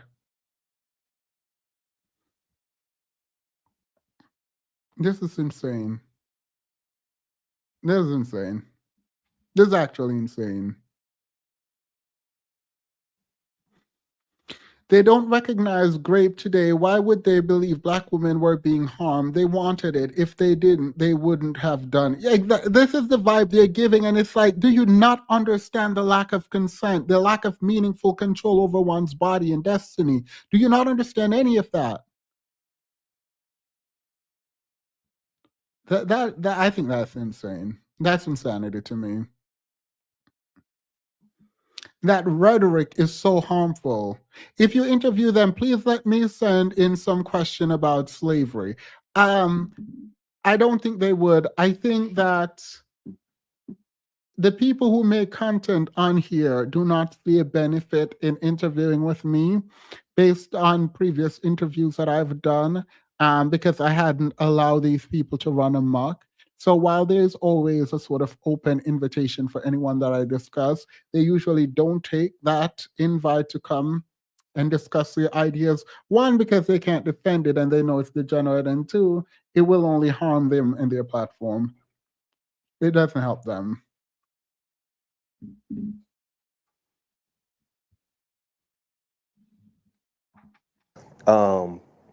But you have to understand that even for people of color, like actual people of color, black folks, brown folks, you only marry into your own oppression in this country. So there are multiple reasons why I would say that like hypergamy is not healthy. And even beyond the systemic, I would like to kind of get to the individual, kind of the other side of what Cousin Kenny was saying earlier, right? You never know who you're getting. Well, that's because you only know or you only know what you're projecting onto that person. So when we talk about hypergamy, we always talk about it as if the person in the upper position is benevolent, is willing, is capable, is gracious. We always say it like this is the ultimate win for the person moving up, and that this is the ultimate win for the person that's doing the taking care of and stuff like that. Right? You don't know who you stepping up into. You don't know if that's a good person. You don't know if that's a person that shares. You don't know if that's a. This is legitimately the argument against male leadership. This is like legit the argument against male leadership. They lie, you don't know how to vet them, and so you don't know what you'll get. So to sit up there talking about you want to submit to some dusty man that you don't know is nasty and diabolical work. It is manipulative. This is their attempt at telling you that you need to mule and you need to work and you don't get to rest because they're not going to provide that rest for you. And how dare you wish that you can be provided for and you can have a soft life. Mind you, I am completely for, and if women came to me and say, should I be a trad wife? I'd say absolutely not. If I would say no. And even if you wanted to do it, I understand this, but to be at the mercy of someone else financially is absolutely wild.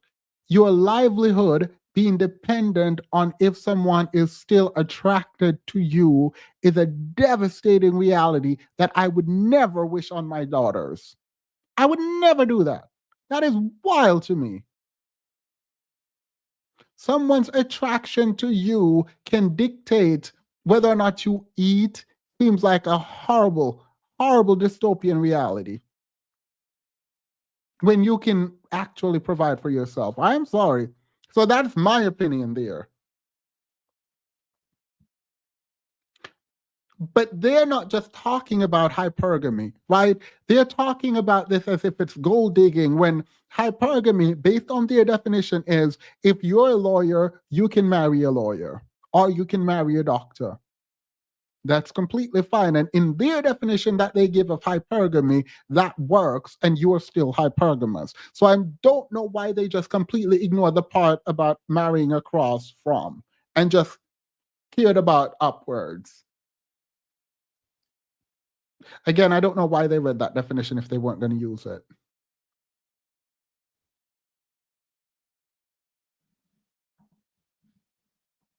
Person that has the capacity to actually the capacity and toolkit for that matter to be healthy in relationship, man, you may end up marrying up to a woman that or to a man that only know how to pay bills.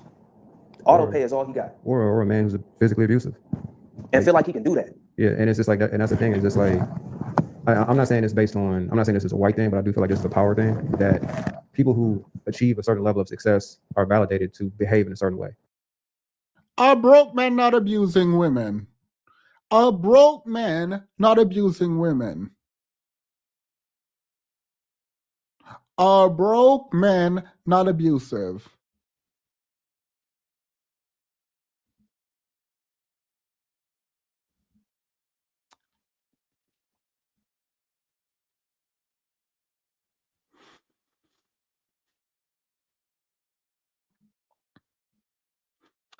They ignore lateral hypergamy because Black women are more educated than them on. Yeah, no, I know why they're ignoring it. I absolutely know why they're ignoring it, but I don't think they know why they're ignoring it because they read the definition without any care of that. And they treat people based on that validation pretty harshly sometimes. And it's just like, you don't know under what circumstance you're going to trigger somebody to flip out. You know what I'm saying? Just by you existing, not saying you're doing nothing wrong, but it's just like your presence with the right or wrong person can determine how that relationship goes. And it's just like, you tapped on it, but it's just like the benevolent patriarch of just like, this person is all the things that I could imagine, you know, this person to be. They're they're provider, they're protector, they're romantic, they're considerate, they're emotionally available, they're emotionally intelligent. I mean, they're thoughtful. I mean, like, granted, I'm not saying you should not aspire to those things. I think that'd be foolish. But to say that it's automatically assigned and coming with someone who's of a higher level, quote unquote. Who said that? Who said that? So why do they create this dusty talking point and run with it where it's like, oh, all she cares about is if this man is rich? No, that's not all she cares about. That is the baseline from which she will figure out about their compatibility, right? if he's emotionally stable, if he cares, if they have the same values, right? Like people are not just, oh, he has money, let me just shut down and go with this person. That is not what hypergamy means, mind you. Now, am I saying there aren't women who will just do it for the money, for the plot? Fine, they are. But that's not the meaning of hypergamy. So if you want to create a conversation, you can carve out for the women who don't care about a man's personality and character, and they only care about money. And you can have that conversation acknowledging that there's a whole realm of other people who are hypergamous, who care about character, who care about loving and caring and connection and compatibility. You can do that. But to reduce hypergamy down to all she cares about is money, right? And that is it. When hypergamy was talking about class and caste system, it's not just about money. It's also about connection and education. And then we can add compatibility and all of that to it. Oh, I'm far behind, but my shout out made me feel so special. I can't wait to show you my city. Period. Let me know when to come and I'll be there. I'm zooming across America. This year's the year of travel for me. Last year I traveled a lot overseas. This year I'm going to travel across America.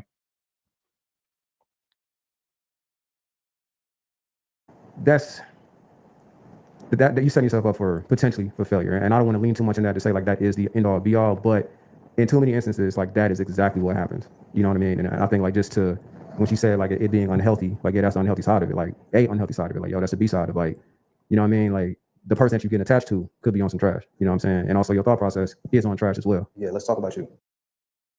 Could be is doing a lot of work, and it might not be.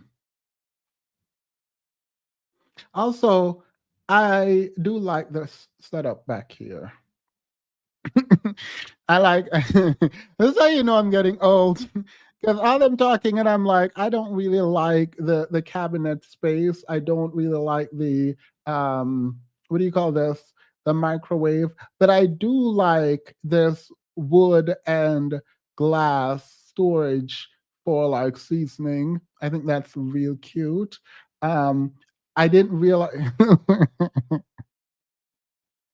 so like I'm literally sitting here looking at the background. I'm like, I'm not liking this home. This home is not giving what it needs to give, but I do like this up here.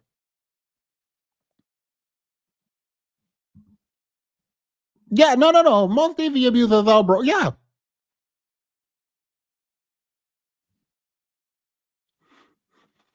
I detest open storage. I don't. I like to see everything, but I like it very organized. When I move, y'all will be able to see my kitchen. I'll be doing more videos in my kitchen. I'm more comfortable in my kitchen, so we'll see. Or maybe not. I don't know. Not you who asked the question. Let's talk about you who thinks hypergamy is the way. You know what?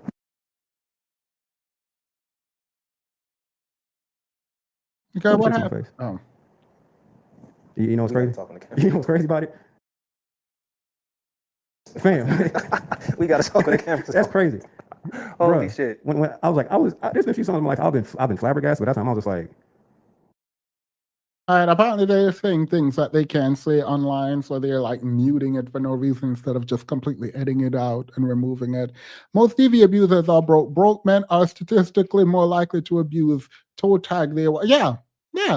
I think when I feel like when you don't have money, you just stress.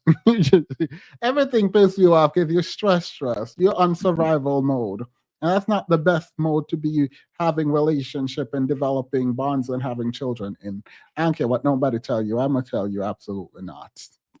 It's giving absolutely not.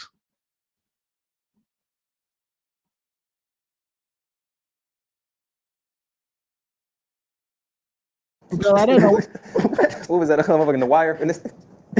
I was like, Did you get it? I'm like, all right, back to it. You, hypergamous person, you don't care about you not knowing enough to not slow me down. You don't care about you not making enough to not slow me down. You don't care about it not being enough in your cup to not to feel mine and pour into what we got going on. For you, the win is getting up here without you considering the L's that you're gonna cost me. No one's gonna cost you no L's when hypergamy means you date someone in your socioeconomic class. If you are both attorneys, I legit don't know why they read that definition. I do not know why it is that they read that definition and then completely ignore the definition that they read, which means that hypergamy, a woman can be hypergamous by dating another lawyer if they're a lawyer, dating someone in their socioeconomic bracket. You're actually helping each other. This is where building comes.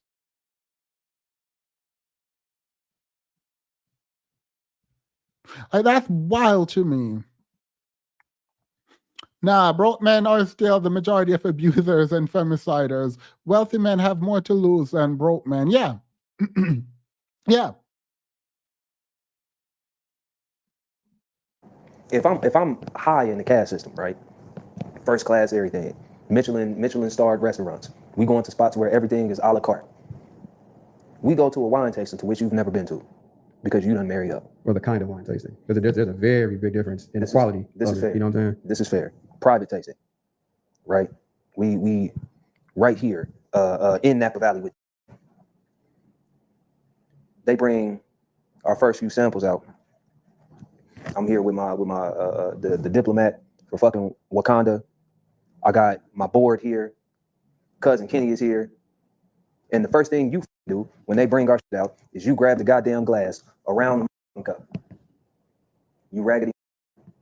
Now you got all my company wondering who the fuck I done brought into the private wine tasting and shit like that because you don't know how to hold a goddamn wine glass. This is really a story about me. I didn't know how to hold a wine glass until I went to my first wine tasting. But my point is that you don't know shit about the circles I roll in. You don't know the subtle nuances. See, because to you, right?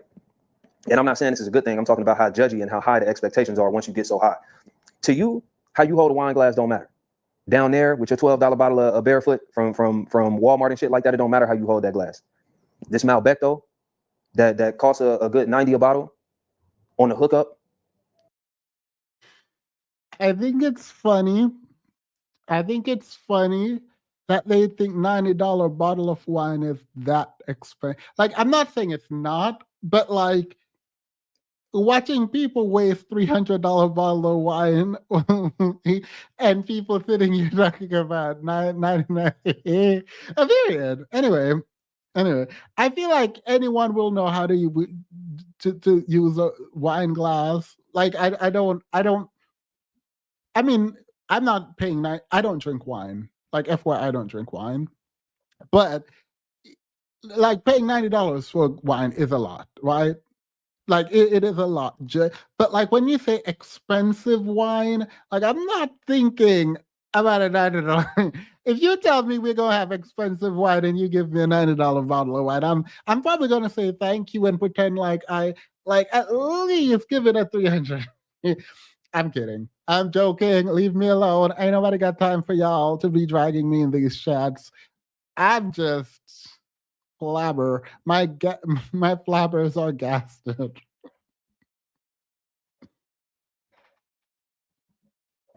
Where we are, this private estate, these private growers, it absolutely matters because we're not here for the fucking wine, but you wouldn't know that. You wouldn't know that because you've never been in these circles before. That's a business transaction. Exactly. This is a meeting.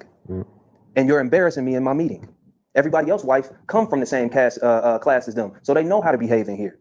You didn't even think you knew how. You had to know how to behave to be with somebody like me, but you don't know the program. So here you are. Here we done went to the mall. We fit in the shop because the nigga got money and shit like that because I'm high in the cash system. You up here. Let's go to Hermes. I want to go to Hermes. We get into Hermes and you saying Hermes all up in there looking crazy as fuck because you don't understand the nuance. You have to understand the higher you go, the more nuances the more nuance it is. And I'm not saying that's good nuance. I'm not saying. Girl, ain't nobody got time for this. You can pronounce Hermes however you want to pronounce Hermes. Like, ain't nobody got time. If you can afford it, you can afford it. Ain't nobody got time to be sitting up here. Hey, my God, you have to live up. Ain't nobody living up to nothing. Imagine you can afford it and someone sitting there telling you need to pronounce it correctly. I absolutely don't. I absolutely do not. I absolutely do not. And if you think it's such a big deal and you're married or whatever with this woman, why won't you just tell her? Why won't you just tell her? If they're drinking wine by holding the glass as opposed to the stem, why wouldn't you just correct them? If they're using the wrong knife, why don't you correct them? Like, ain't nobody got time.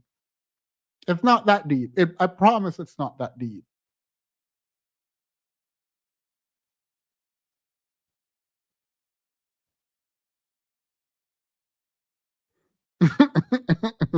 Even with their victim, eventually speaking, broke men are still more abusive as once the victims come forward. They're added to stats genius. Yeah, broke men are more abusive. You're not going to convince me otherwise. And there's no nuance with being lower in the caste system. I'm saying part of what reinforces the caste system is unrealistic expectation. Unrealistic expectation and the harboring of information. Yes, it could have just told you it was pronounced Hermes. Yes, it could have told you that you're supposed to hold a wine glass by the stem. But how would we know you were uninitiated if we told you everything? But like I would even add to that though, you may know.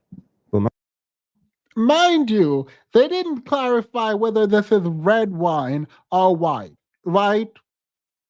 And if it's red wine, it's not chilled. So there is not really any worry that your body heat is going to cool down the wine faster than you can drink it. So actually, if it's red wine, ain't nobody care nothing about none of that. Ain't nobody care nothing about none of that. And this is from someone who don't drink wine. I hate this like fake posturing where it's like what the things you just explained are so remedial and dumb and easily corrected. Like, is that the best? When you thought about what happens in the upper class, that's the best you could come up with? That's the best you could come up with?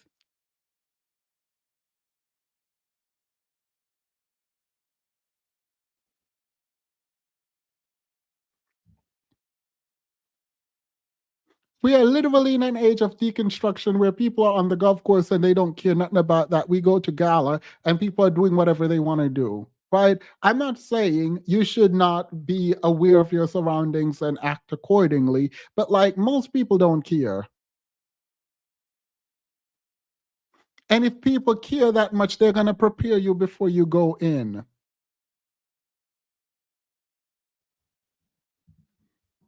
muscle memory is a different story.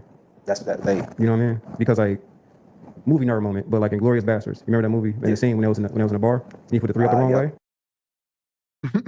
Is Loki calling women classless and uneducated? You literally can meet women at these wine tasting that call compatibility. Yes, and that hypergamy is marrying across. And a lot of the people who are engaging, whether it is finishing school, whether it is going for higher education and getting acclimated to like quote unquote high society, I hate those words, it's women.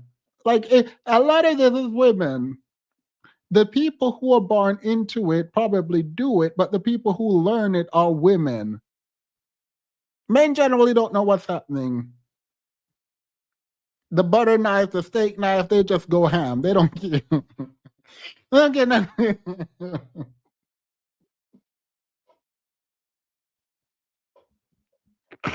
Hey, Ryan.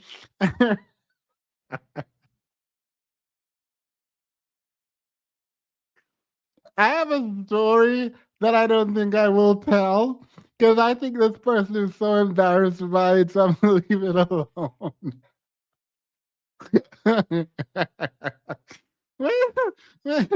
Mm.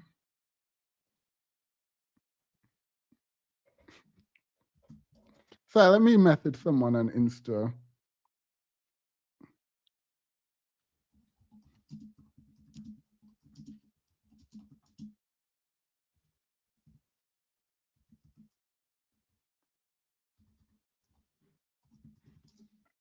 No, I'm not going to ask.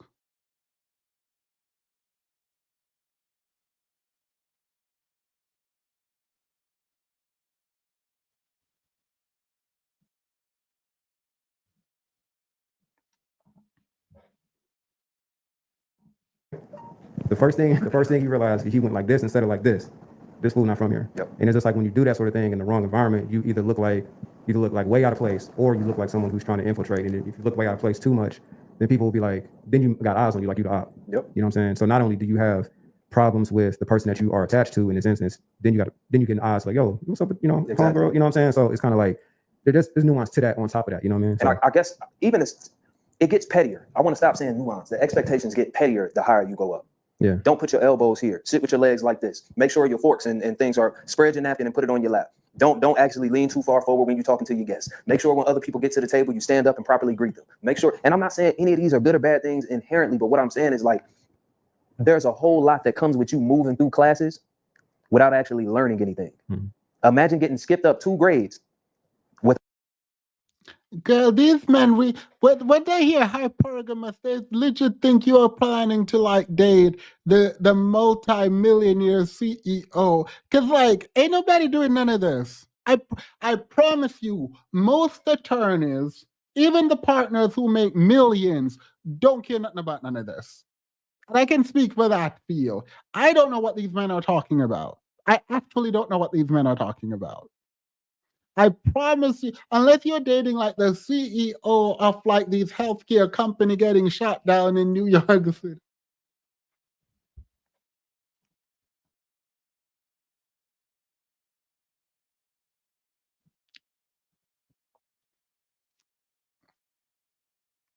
I'm so confused. I'm so like I don't understand why they're trying to scare. This is like scare tactic, right?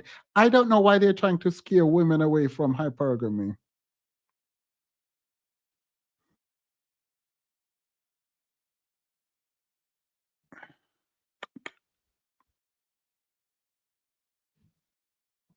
Without having to prove you were smart enough. Now, our caste system is fucked up, so I'm not saying that the people who are perceived as not smart are not being unfairly graded or unfairly treated. Again, I can't express that enough. But the reality of the system that we're under is that information, access, and privilege are held and reserved to those at the very top. So there are factually things that us at the bottom do not know because we're not privy. And it's not a part of the... Girl, just go to finishing school. Like if you missed it doing high school, I don't remember when I had to. Wherever you do it, just go do it.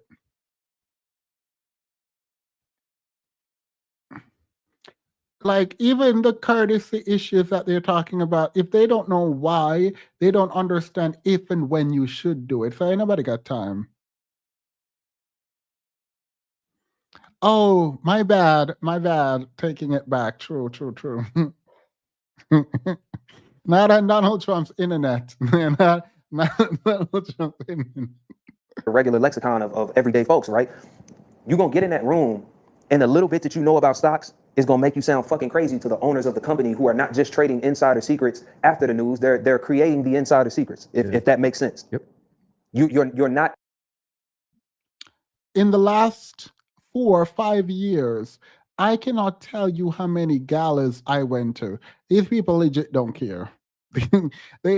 Maybe he's talking about a higher class than the partners at a law firm, and like, no, because I've no.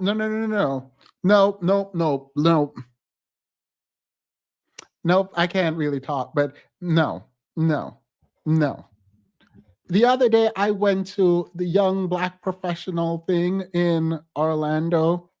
These were, I don't know if there was any billionaires in the room, because I didn't ask anyone if they were billionaires, but there were people who were worth a couple of hundred of mils. And it was just it was giving very casual. I mean, it was still a gala, but it was definitely... Now, obviously, there are things you can't do, right? And you shouldn't do. But like, I feel like in the context of hypergamy and dating someone, you're legit just asking for someone as educated to you.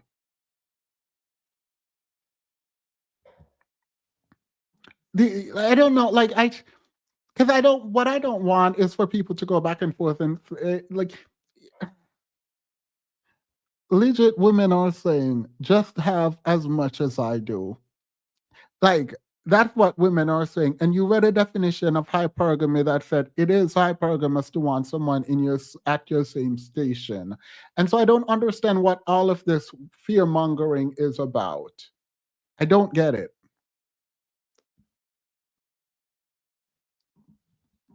Advanced enough in a lot of ways to get it, unless you've been plotting, and there's some folks that have been plotting. Unless you've been plotting, but that still makes you just as unhealthy, perhaps, as the unhealthy come up at the end of your dating up adventure. You know what I'm saying? Like I can't stress enough that it's a huge gap, even between middle, upper middle, and upper class. Like it's a huge gap there, but it's an even bigger gap between like lower class and whatever you consider high class. Because like you essentially talking about marrying somebody who, if we talking about going like all the way straight to high class, you're talking about an individual $400,000 a year earner. Like that's where at minimum. That's the bottom line. Like that is the entry. Yes, after taxes, that is the entry to upper class. Middle class now starts at minimum 100,000.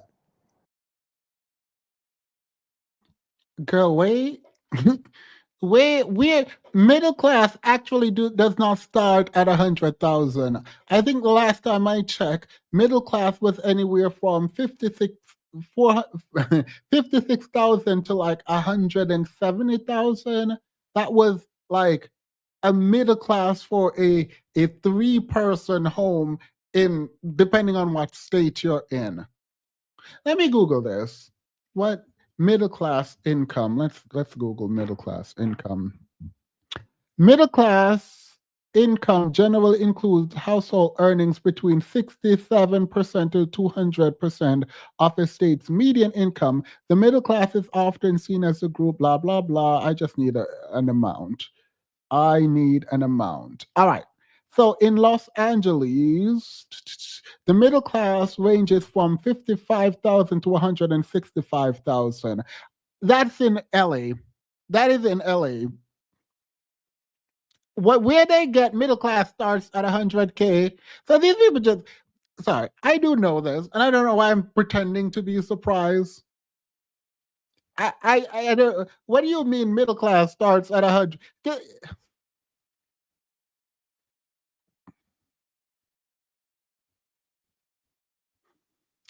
Only 6% of Black people, I think it was 2023 or 2020, I can't remember the exact year, made over 100K. That would mean no Black people, like only 6% of Black people are in the middle class. That's not right. That's not real.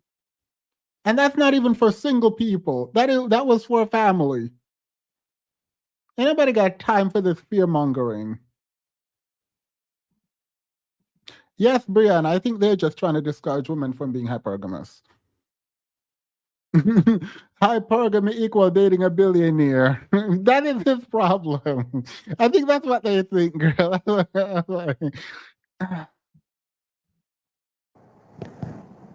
Y'all niggas, hey, I ain't telling you that you shouldn't have goals and dreams, but if hypergamy your shit, you want to try a low pergamy, nigga, you probably want to start shooting for middle class, upper middle class, fam. Because mid pergamy, yeah, you probably want to get you some mid pergamy. I usually don't encourage mid in any other circumstance, but you probably want to get you some.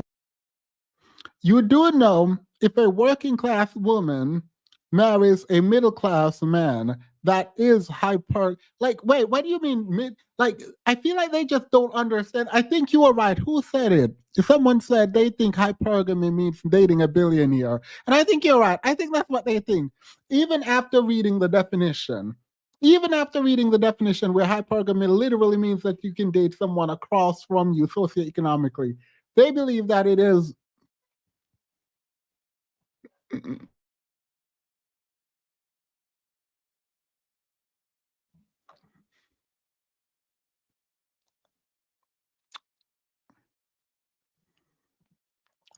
He read the definition and made it mean that you date in the upper class. They stupid. I don't know how they did that. My flabbers are gassed. My flabbers are gassed. How do you sit there and read the definition and then completely ignore the fact that you just read the definition and just say something that just don't make no kind of sense?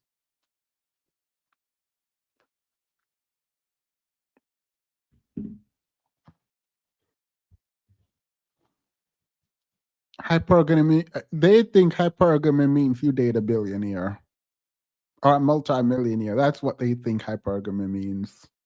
Even after reading the definition, they still went on to discuss hypergamy as if it's dating a billionaire.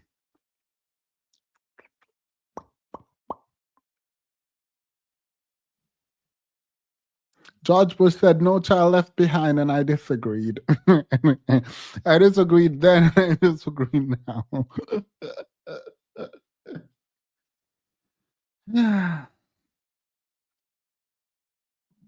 Mid-pergamy, man. It's not hitting the same. Because like even to like kind of like maybe to flip to your point though, there are a lot of people who reach a certain level or have been born into a certain level of wealth that don't know nothing.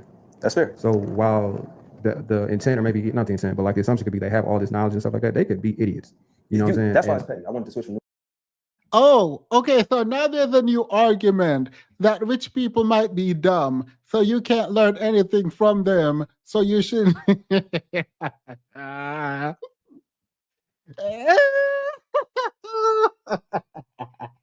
Period. And what of it? And what of it?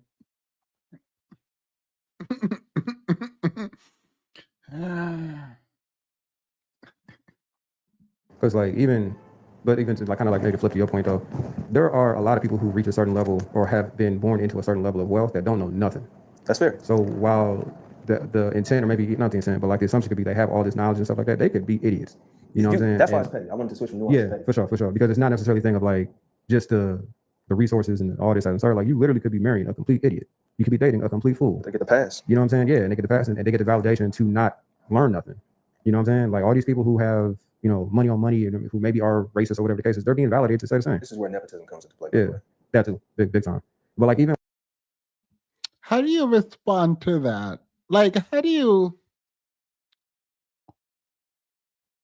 Because they are rich, dumb people. Like, I don't disagree, but like, how is this an argument against hypergamy? What if you like dumb men? Like, I don't understand. I don't, I don't understand like what this is.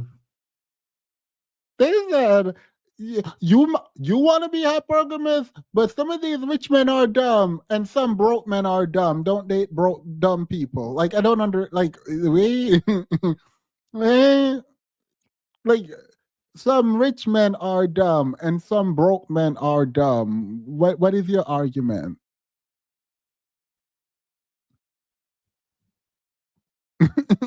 Get them dumb and broke. Like I just I just don't know. I don't know.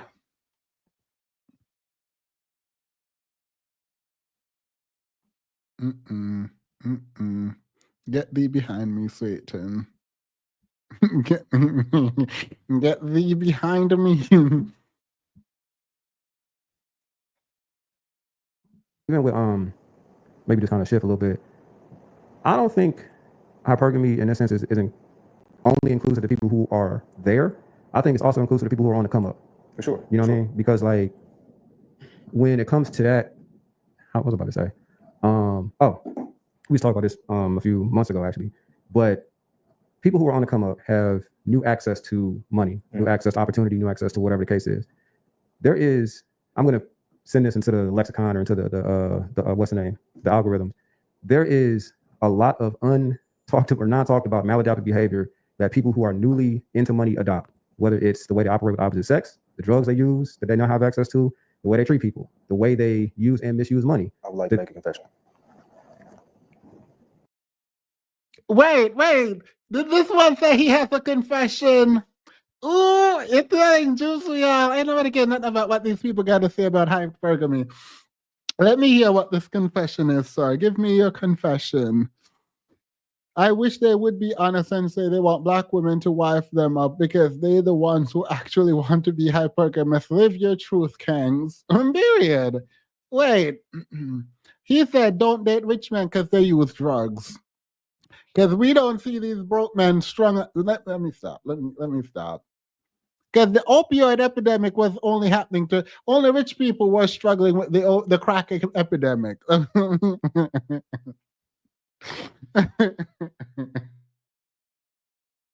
That don't make sense. The whole they're using different kind of drug don't make sense. But this one, Glasses said he had a confession, and so apparently he on drugs. So I don't know. I don't know if that's what he was about to say. But in the midst of Bandana talking about using drugs, Glasses said he had a confession. So let's hear the confession, Glasses. Because the internet is where you put all your deepest, darkest confessions. Let's hear it. Please don't say you're out here taking crack. Amen. Because you're a man of God. Apologies, I know this may be a little bit unexpected, brother. I just ask that y'all not judge. I am currently on somewhat of a come up. Got a couple new dollars in my pocket. And I have now began smoking. Oh, he got a couple $1 million. Please don't tell me that's his confession. I'm on the come up. I have a couple $1 million in my pocket. All right, girl. All right. I wouldn't be telling the world this. I would. Well, let me call the IRS because I know the IRS need their cut. I make sure the IRS got their.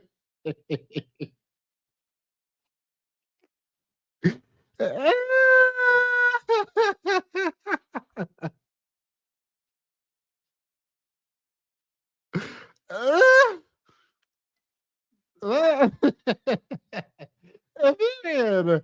Not these are my confession. Why he pretend like he was? I'm annoyed. I thought he was gonna talk about drugs. He said his confession is that he has 2 million. He has a couple million. I love this. Black men rise. What that poem go? Still like dust we rise. I don't remember the name the poem. Something about still like dust we rise.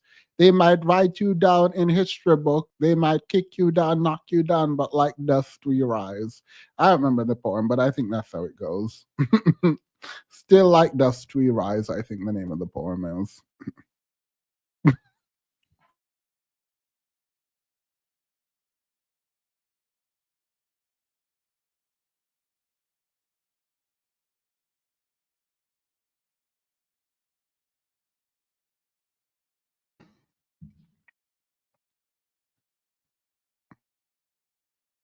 Smoking some of the most expensive weed that I've ever smoked in my life. And I want to tell you, all them times on live that y'all accused me of being high and talking about how stoned I was, it was true.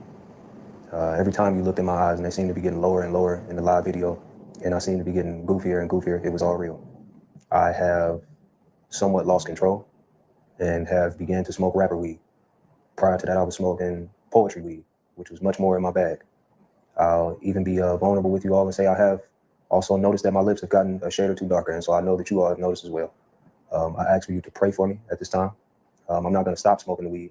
I'm not even going to slow down. I probably only smoke about 2 blunts a day, but it is significantly stronger than the weed that Then why would you ask us to pray for you if you're talking about I smoke weed? I know it's wrong. I didn't know smoking weed was wrong. My bad. As a Jamaican, whenever people say smoking, I don't smoke. I've never smoked. I am not a smoker. Just not. All of my uncles who smoke have failed in life, so I just decided that it was going to be for me. I don't know why, but I don't have an aversion to smoking weed. I don't think people who smoke weed are bad people. I think I don't care. I don't care. However, if you as a Christian think that it is bad, right? If you think the thing is bad to the point where you're asking people to pray for you, but in the same breath that funny enough, then I saw a lot of people in law school and in law who are like super successful and they smoke. But like, I don't know why. So obviously, smoking is not, there's not a correlation in America between smoking weed and being like failing. In Jamaica, there was a strong correlation. So sorry. But as a Christian, why would you think this thing is so bad that you're asking people to pray for you while in the same breath saying you're not about to do anything about it? You're not going to slow down. You're not going to stop. But you want us to waste our prayers for you. For what reason? For what reason? Absolutely not. Why would anyone like this is the thing. This is what the Christian talking about. I'm a work in progress, but are you actually working? No, no, absolutely not.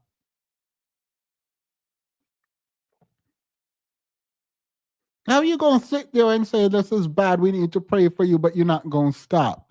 Like, even if you don't think smoking weed is bad, it doesn't make sense.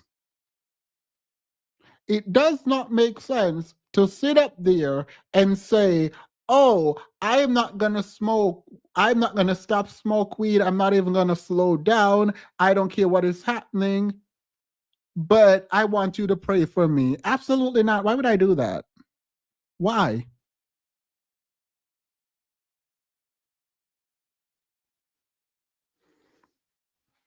As a member of the two-tone lip community, leave us out of it. As a member of the two-tone lip community myself, I don't know what I was trying to get bigger to like see what he's talking about. I mean, it does have like a grayish look to it. Like his lip has a grayish look to it. I don't know if that's natural. Um, I've seen people who have like black lips, and I never thought it is because of smoking. So it's the first time I'm knowing it because I do have a two-tone lip, like, and my lips are like my favorite thing on my entire body. Well, but my lips are very close, and my so like I don't care. But I don't think I've ever seen this grayish tint. You know, like it's darker, but like it has the dark lip isn't a problem. It's the grayish tint. There's like a gray tint on it. I don't know if that's from the smoke or like I don't know what that is. Team is humble brag. I am not humble bragging. I'm just straight up bragging. I'm straight up. Ain't nothing humble about the fact that I think my lips are my best, one of my best features.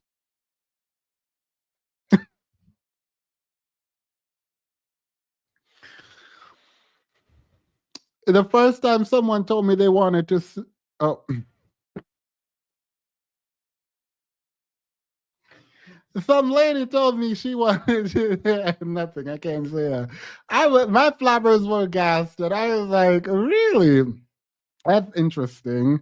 Here's your drink. Here's your drink, and now I'm just gonna go away. I'm just gonna go hide.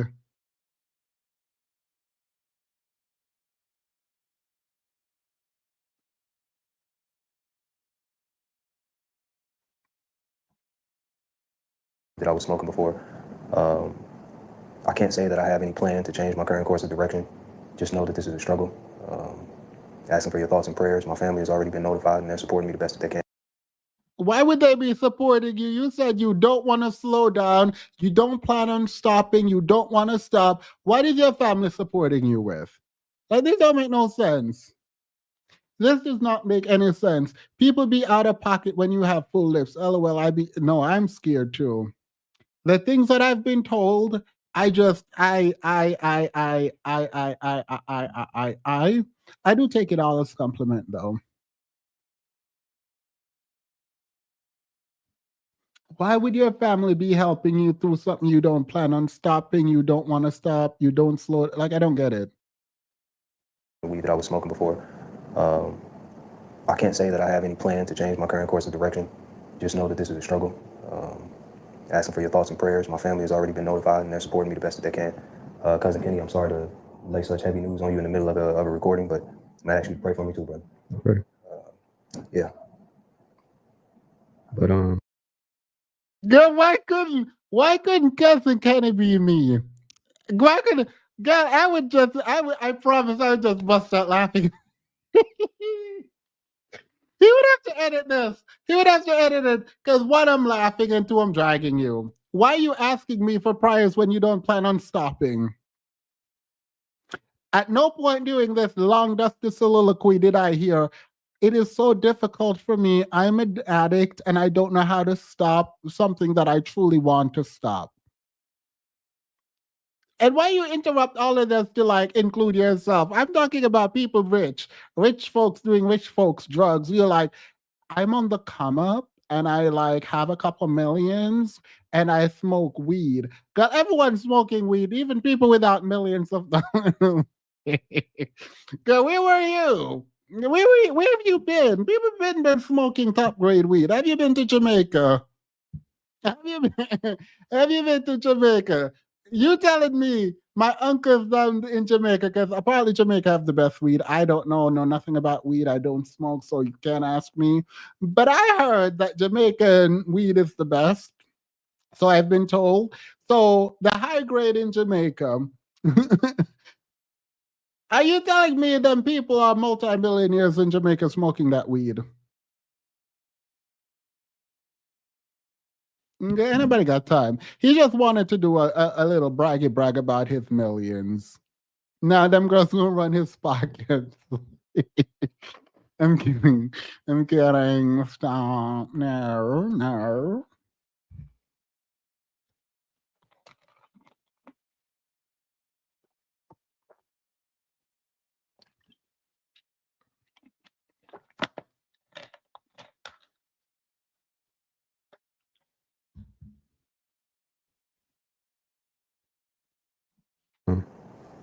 No, it's love, because I mean it's not even shit, it's I can even act like I've not done the same in some way. You know what I'm saying? Like, and it's I would say that I'm not making great money, but like I've made a good amount to where it's like now I'm noticing that I'm my credit card balances are higher than I've ever been comfortable with them having. You know what I'm saying? With them being, excuse me. You know what I'm saying? Just like this stuff like that. But it's just like This man say he also wants to come up and he knows because his credit card bill is a lot higher than it used to be.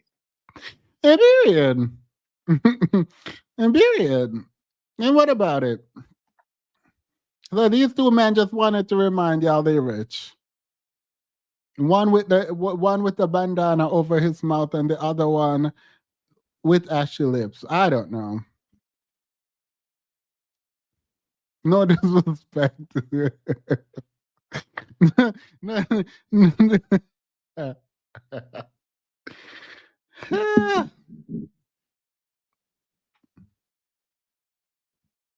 Oh, he said balance. Girl, period. Not debt. I think that one is kind of, I ain't trying to like go hard on nothing, but like it's kind of like it's a release. You know what I'm saying? Of like all these years of not having it to now you got something. You have to make it through that season. You know what I'm saying? And as much as you can be prayed for, as much as you can like just be honest, like, you know, it's admirable for real that as we have encouraged people, you got to go through it. Yeah. You know what I'm saying? And when you come out on the other side of it, you're better for it. What I'm talking about is some and a lot of people don't come out of that. No, they don't. You know what I'm saying? They go all the way in. Yeah. And like just to be real with you. A lot of people don't come out of it like this one, like glasses. Like glasses literally just told you he don't plan on. You know what? I have emails this. No, I said I would finish it. I promised myself that I would finish this. This is the promise I made to myself, regardless, that I would finish this video today. So just know that I'm over this video mentally, but I did say that I wanted to finish it. He not out of it. He don't plan on coming out of it, but he's asking for prayers. On a similar but lighter. What they say about faith without work is dead. I think the phrase is. I don't know. They're the Christians. You know, when we went to the joint with Uncle Reggie, bruh, I popped the edible earlier in the day. Like I popped the edible earlier in the day just because I'm like, it was just a long day. I'm just like, you know, whatever. I'm not a heavy user, as you know, but like I think it was a 10 or. It was a long day, so I popped an edible. But I'm not a heavy user. All right, girl. All right.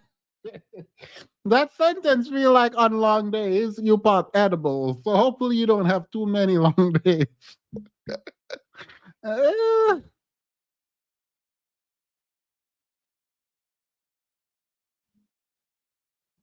15, like it kicked in stages, bro. Cause I'm like, we going to the episode when I told you I'm having a hard time with this episode. You was like, Uncle Reggie, like, it's a heavy subject. I'm like, that too, but dog. One, it's like the pressure of being in it's like it's a totally different person, right? Then two, I'm like, no, I can't focus. My words are coming out bad, so I'm like trying not to laugh. And then like the edibles was kicking in, and like it was one. I'm like, okay, cool, I'm a little bit loose up. And someone, whoa, what's this? It's like I was in a fatal 4-way wrestling match against Uncle Reggie, the edibles, my nervousness, and then Girl, I think they think everything they say is profound and impactful. And so, yes, I think they believe right now, whatever is happening right now between bandana and glasses, I do think they think that they're being useful. I think they think this is their testimony. I think they think they are helping someone. If not someone, they're probably helping themselves because of their ego telling us that they have a couple million and they're on the come up, and so they take expensive weed you cannot come by because you can't afford it. They are rich now and they have expensive drugs, so they're better than you. I'm thinking that's what they're saying. I'm thinking that is what they're saying as Christians. the second wave of edible, like how they just like, I'm losing my shit right now, bro. That's what always gets you. That second, woo, you forgot about me, didn't you? Yeah. I'm like, I mastered like level 1.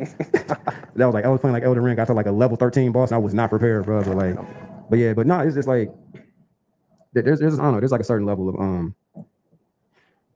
this is like enjoyment that people get into, you know what I mean? Or maybe not even enjoyment, maybe it's like they kind of like notice that they have to behave in a more aggressive way and they apply that to everything. You know what I'm saying? And like the fallout of that is like, you never know who's going to be harmed and how you can be harmed off into it.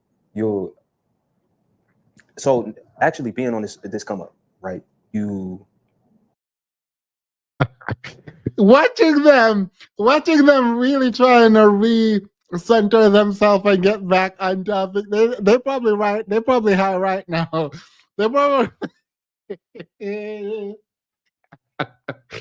probably high. And I don't hate this. I don't hate them doing this. It's just like, what am I supposed to do with this information now? Period. And what of it? What of it? Get exposed to more people. You get exposed to people who are also on the come up. You get exposed to people who have it now. You get exposed to people who've been had it. Yeah. I'm only saying that to say I've been exposed to the people that you're talking about. Where it's like, I'm going to Gucci because I can, not because I need an outfit for the show. And so I'm not talking about those people as humans. I can speak to what I've seen as far as their relationship to their new position in life. And that's to your earlier point from not having. I'm pretty sure everyone who goes to Gucci and every luxury brand is going because they want to. I don't think anyone need to go get a luxury brand. I think he is high right now because the point is lost. Girl, they said they're high value man. The word high in high value man just got a new meaning. I get now why they say they're high value, man. I get it. When the stat said only 6% of Black people make over 100,000 and everyone online is a high value man, it now makes sense to me why they think they're high value men. Having it so long, they've turned to hyper consumerism and they've justified it because they can afford it. Yeah. But the problem is that this is not just a consumption of goods, it's a consumption of the people around them, it's a consumption of the places, it's overall turning into a consumer. More and more, I gotta have it. And unfortunately, when you as a person get swept up in that, because I've been swept up in it, you know what I'm saying? I've been used by a person that I didn't realize was just in that space, you know what I'm saying? Where it was just everything is about consumption and transaction. That's what it becomes. It's like really twofold, where it's like, if they're Ew, so he big mad. So one of y'all decided to date this man and took all his money and didn't love him. And that's why he mad. He said he's been in that space where everything was about transaction and they just wanted. Oh, that's unfortunate. The topic was chewed and swallowed with the edible. I mean, he did say chew on the topic. I ain't said to swallow it now, but a great value man, period. They're not just consuming the people around them, it's because there's a transaction to be had. You know what I'm saying? It's a two-way thing there. It doesn't really matter if it's equal. It just matters that it's a two-way thing there. So consuming that person, but I know we making this seem like it's all bad, and I can be honest and say that's because I haven't seen a situation where it was good. But do what you want.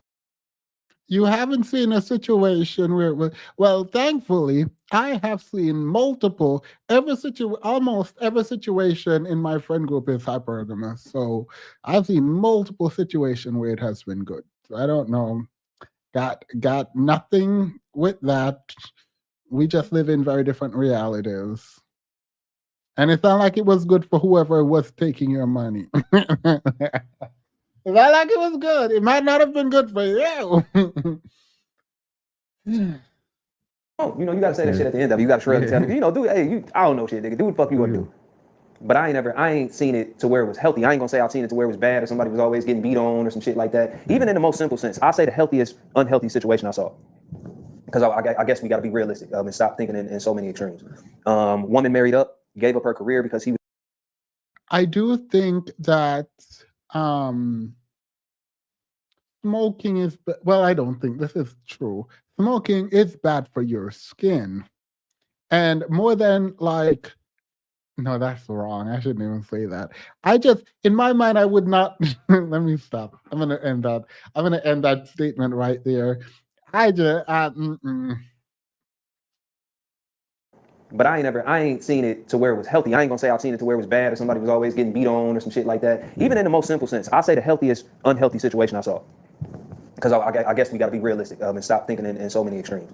Woman married up, gave up her career because he was doing significantly better. She is bored as. Who told her to give up her career? If she's bored, she can go back to work.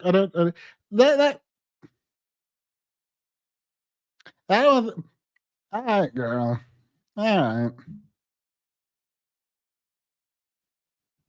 I'm proud to say I was on TikTok when I think it went down. Oh, TikTok is down. Come through me. Look. Look. That sucks. I was hoping TikTok wasn't down because I was planning to get on, but I was waiting to see if it would actually go down. I hope Trump saves TikTok. Let me put that in my letter. Please save TikTok. Because I wanted to get on to see what the young folks were doing. I didn't get on because I don't like investing in things that disappear. I'm a long-term type guy. I'm a long-term commitment type guy. I'm not like the quick.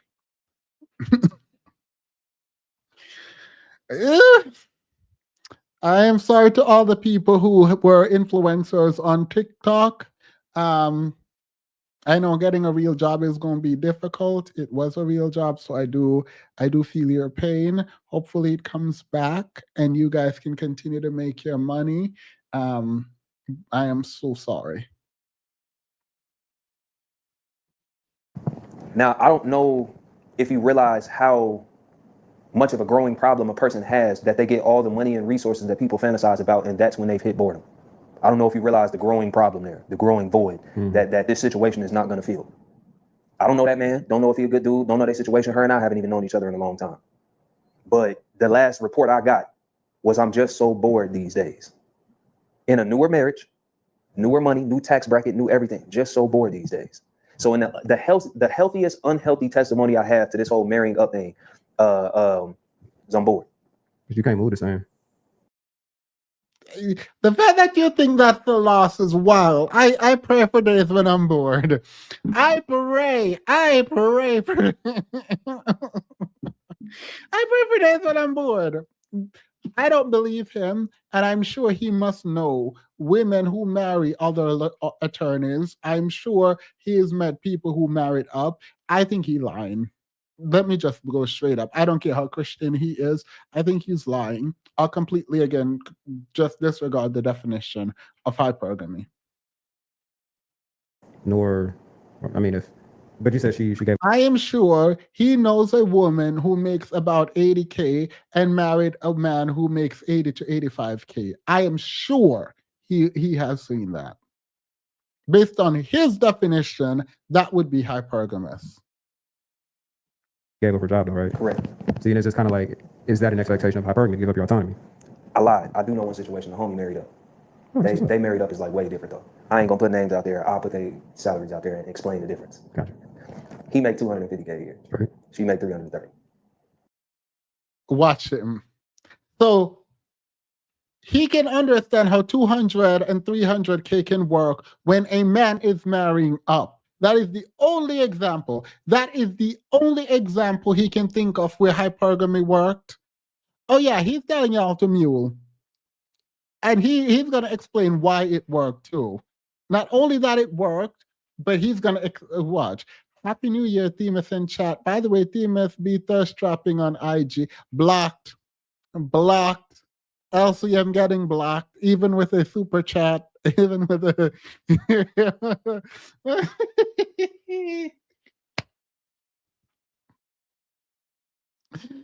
Ah! She lying. Ain't nothing on my Instagram. Ain't nothing over there on my Instagram. I did nothing. Like, he's definitely marrying up. But I think they said, first of all, it's a dude. Yeah. And I think dudes marrying up, it usually work out a little bit different. Like, most men that's on their shit not looking at it like I'm marrying up. It's like I'm just marrying a woman that make more money than me. Because I think the idea of marrying up is what. The only successful relationship he knows is when a man marries up, and he's explaining why this works. Mind you, statistically, these are the least likely relationships to work. When the men marry ups, it usually messes with their ego. They usually become abusive and they usually cheat. The fact that he's sitting here saying that the only hypergamous relation, mind you, this is not hypergamy. This is hypogamy. This is homosexuality. Anybody got time? Ain't nobody got times. What makes it predatory, regardless of whether you're a man, woman, or whatever. Yeah. You know what I'm saying? Like, in their situation, it's lit, actually. We talk often about how he thinks most men are ridiculous who can't. He said it's lit. After spending 47 minutes dragging women, telling them they shouldn't be marrying up, he just said men can do it, and the example he has is lit. When men marry up, y'all, this is a game being played. This is definitely a game being played on y'all. This is a game being played on y'all. To sit up there and say, oh, women should marry up, but guess what? Men can. And actually, it's lit when men. Whoa. Y'all play too much. Y'all unplug the microphones, Jesse Woo. Let me stop using Jesse Woo's catchphrase before she drags me. Ain't nobody trying to get dragged. Can't stomach the idea of making less than they lady. Now, of course, this situation is not the average situation. Yeah. But I think in a situation where the hypergamy is simply one healthy person makes more than the other, I think that could work. Yeah. Forgot all about them because it's so goddamn unhealthy and unextreme. But they be happy than the motherfucker, you know what I'm saying? They be on them timeline loving on each other. And he ain't ever doing the little pose where he stand around her because she paying for everything and shit like that. Hey, they just living their life, man. And it's Girl, they are sitting there excited for a man who has a woman who's paying for every. Wait, let me see. She said he just sitting there happy because she's paying for everything. He's just sitting there happy because she's paying for everything because he's healthy. Wait, oh my God. Oh my Wait, these men want you to mule. These men are in oh my God. These are Christian men, y'all. These are the Christian men. This is wild. different. Like, most men that's on their shit not looking at it like I'm marrying up. It's like I'm just marrying a woman that make more money than me. Because I think the idea of marrying up is what makes it predatory, regardless of whether you're a man, woman, or whatever. Yeah. You know what I'm saying? Like, in their situation, it's lit, actually. We talk often about how he thinks most men are ridiculous who can't stomach the idea of making less than they lady. Now, of course, this situation is not the average situation. But I think in a situation where the hypergamy is simply one healthy person makes more than the other, I think that could work. Yeah. Forgot all about them because it's so goddamn unhealthy and unextreme. But they be happy than the motherfucker, you know what I'm saying? They be on them timeline loving on each other. And he ain't ever. Sorry, I'm going to put it on normal speed here because I need to make sure I heard him right about he's happy because she's paying for everything. Doing a little pose where he stand around her because she paying for everything. And Because where he stands around her, because she paying for everything, and they're excited. Yeah. All right, well, we got that game. And you want to know something again? You want to know something again? If you ask them, they would deny it. They would deny it. They would tell you they weren't promoting men being dating up while rejecting the idea that women should want to date up as Christians. That's weird. Shit like that. Hey, They just living their life, man, and and they, you know, having money while they do it. I don't know if he ever looked at her as a come up, more so because they're one, they're in a similar tax bracket. Yeah. Two is just like that's just more of a difference of opportunity. Yeah. You know what I'm saying? Yeah, and that's also right. it's just like they're invested in the person versus the entity or the entity. You know what I'm saying? The masculine, they're invested in each other. Sounds like, you know what I'm saying? So it's just like that kind of takes away from the imbalance or like the unhealthy way of thinking about it because because Oh, so when a man is doing it, they can sit there and think about how when a healthy person does it and another healthy person comes together, they can be quote unquote hypergamous because that works. But that's not hypergamy, mind you. That is not hypergamy.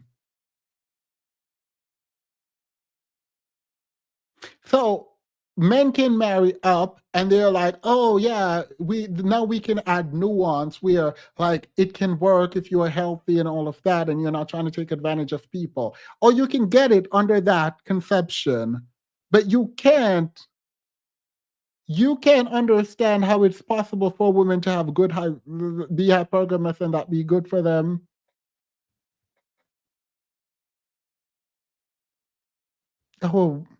Oh, they got nuance. They got they explain how it could work and they give examples when a man is doing it. But when a woman is doing, no, absolutely not. That's not good. Why would you want that? That is white supremacy. They literally, when they were talking about it in the context of a man, they legit said it was white supremacy. It is outside of the system and you want to get into the system of white patriarchy and how this is bad and how it's bad for you and not good and the man will take you in and then throw you out. They went through all the dusty talking points, literally saying this is white supremacy and how you just want to be in the system when you want to be hypergamous.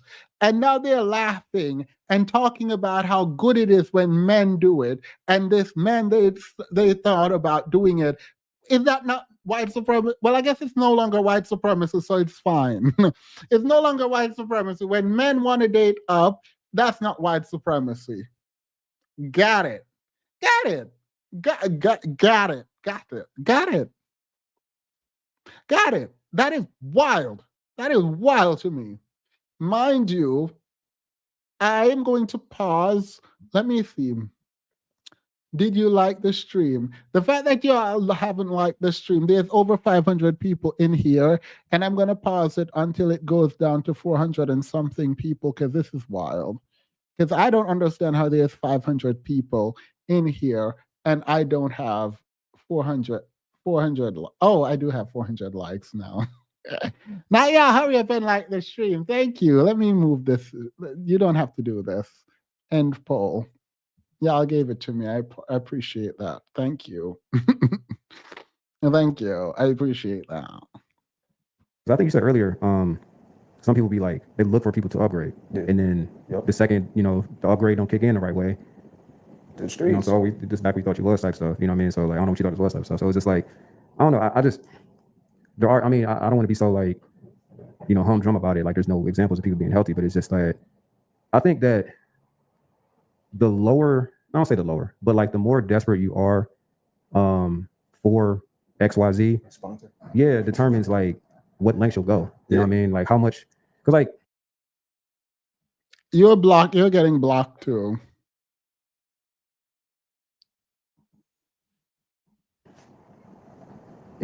I think that like if you live your life in such a way that's so unstable that you need someone to bring you out, then it's kind of like this. Then you're developing a savior complex. You're giving someone a savior complex, and you'll find that in just about anything or anybody. And it's just like your level of desperation, or maybe even I don't say loneliness, but like your level of desperation will determine like. I don't know what this man is talking about. I honestly don't know what this man is talking about. Who who is saying who is saying who is saying, hey, I want someone to come and save me? Where they heard that?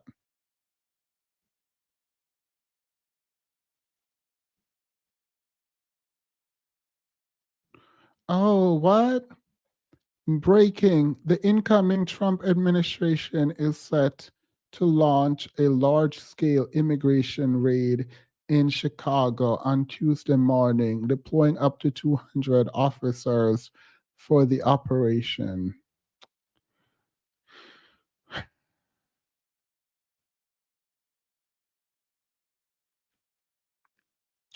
Wait, what was the percentage of like immigrants voting for Trump? Girl, hopefully we got up here.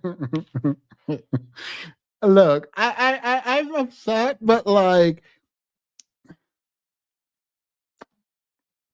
that's wild.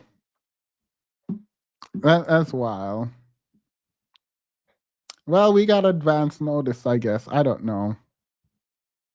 The drizzle is strong in this one, definitely. I keep thinking how many Hispanics voted for Trump and immigrants generally voted for Trump. And so that's wild. Okay, this is the first opportunity I got. Maybe this, you know what I'm saying? Is this? I just know that there's a very big risk that goes into that we don't speak about because the benefits outweigh the risk on paper. Yeah, on paper. So I think part of the problem, why people run into BS in this particular method of thinking, I believe everything starts with self. And if you are predatory in the sense that you're preying on a person you believe to be of higher standing than you, I absolutely believe you have a chance to come across some prey. Mm-hmm. But more often you will only come across other predators. If you're hypergamous, it doesn't mean you're a predator. That is wild. That is dumb. I don't know why you're engaging that way.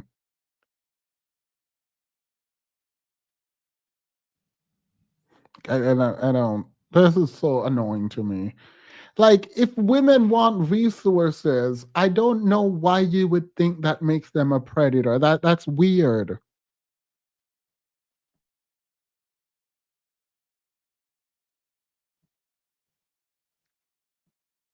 Like, I think that's where the problem starts for me, and that's why for me it's hard to give healthy examples of it, is because it to me is predatory. I think it's justified. What is it? Predation? Is that the word I'm looking for? I think so.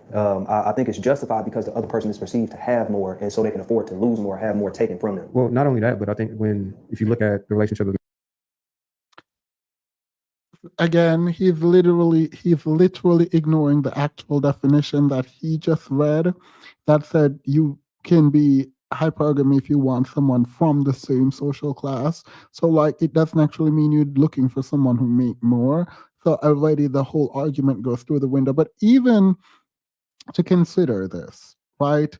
What is wrong about a woman who wants a man who can provide for the child that they might create? Like that's so weird.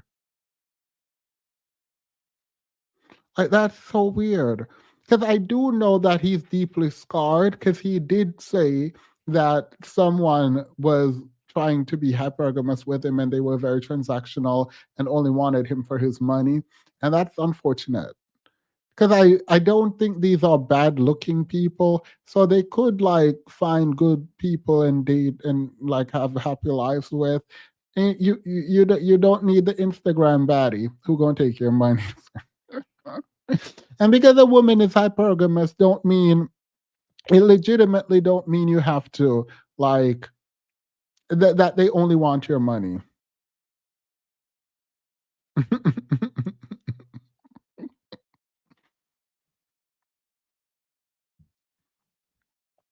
Someone said, nah, his lip ashy.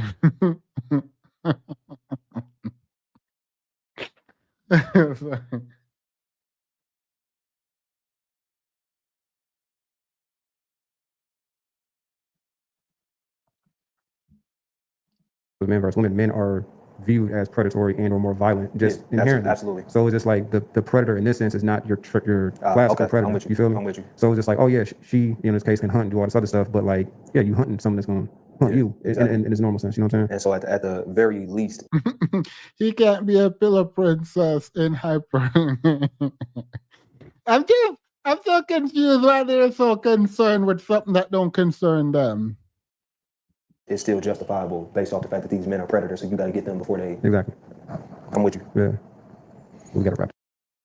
It's not about predatory behavior. It's about like you want someone who can take care of your child if y'all have one, and you. Like I don't understand this. Like don't you want to take care? Don't you want to take care of the woman you're with?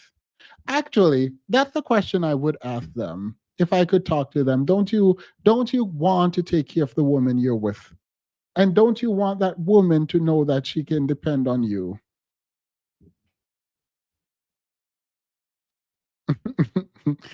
I've been blocked you. I don't know how you're still commenting. Let me block you again. Let me go ahead and block you again.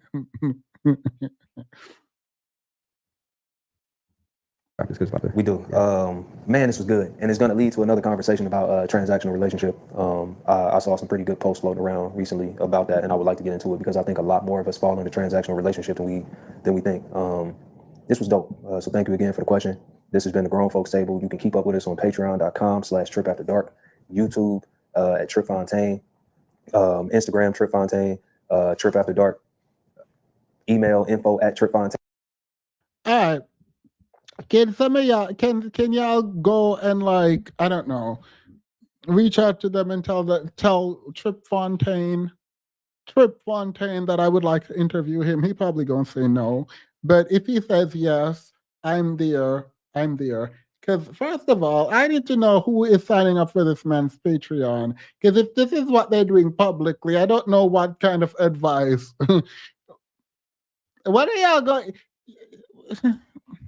Let's go into my after show.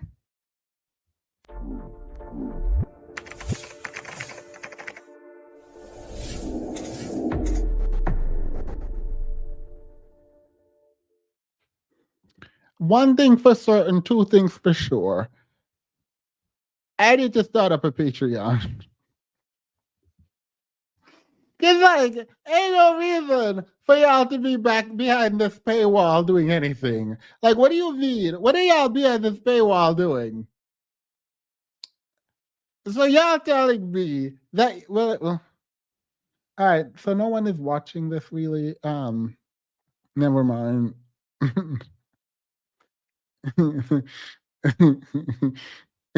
Trick After Dark is diabolical. I don't actually know who. I probably should have looked at the viewership and all of that before I reviewed this. Because ain't nobody. Why is there a like from me there? Ain't nobody like that. So apparently no one is watching, no one is taking advice. So that was a waste of time. Look. Y'all need to reach out to him though and let him know that I would like to interview him. So Trip Fontaine, Trip After Dark, whatever your name is, please note that if you want to have a discussion, I'm here and I would like to speak to you. Anywho, that's that on that. I do have one note of correction. Yesterday I came here and I said that Castlevania Nocturne. I keep calling it Nocturnal because I think about night, but I think it's Nocturne. Wasn't as good as part one. And having watched it again, yes, I did. I might be eating my words. I like both of them now. So that's that on that. I will have a video for Monday.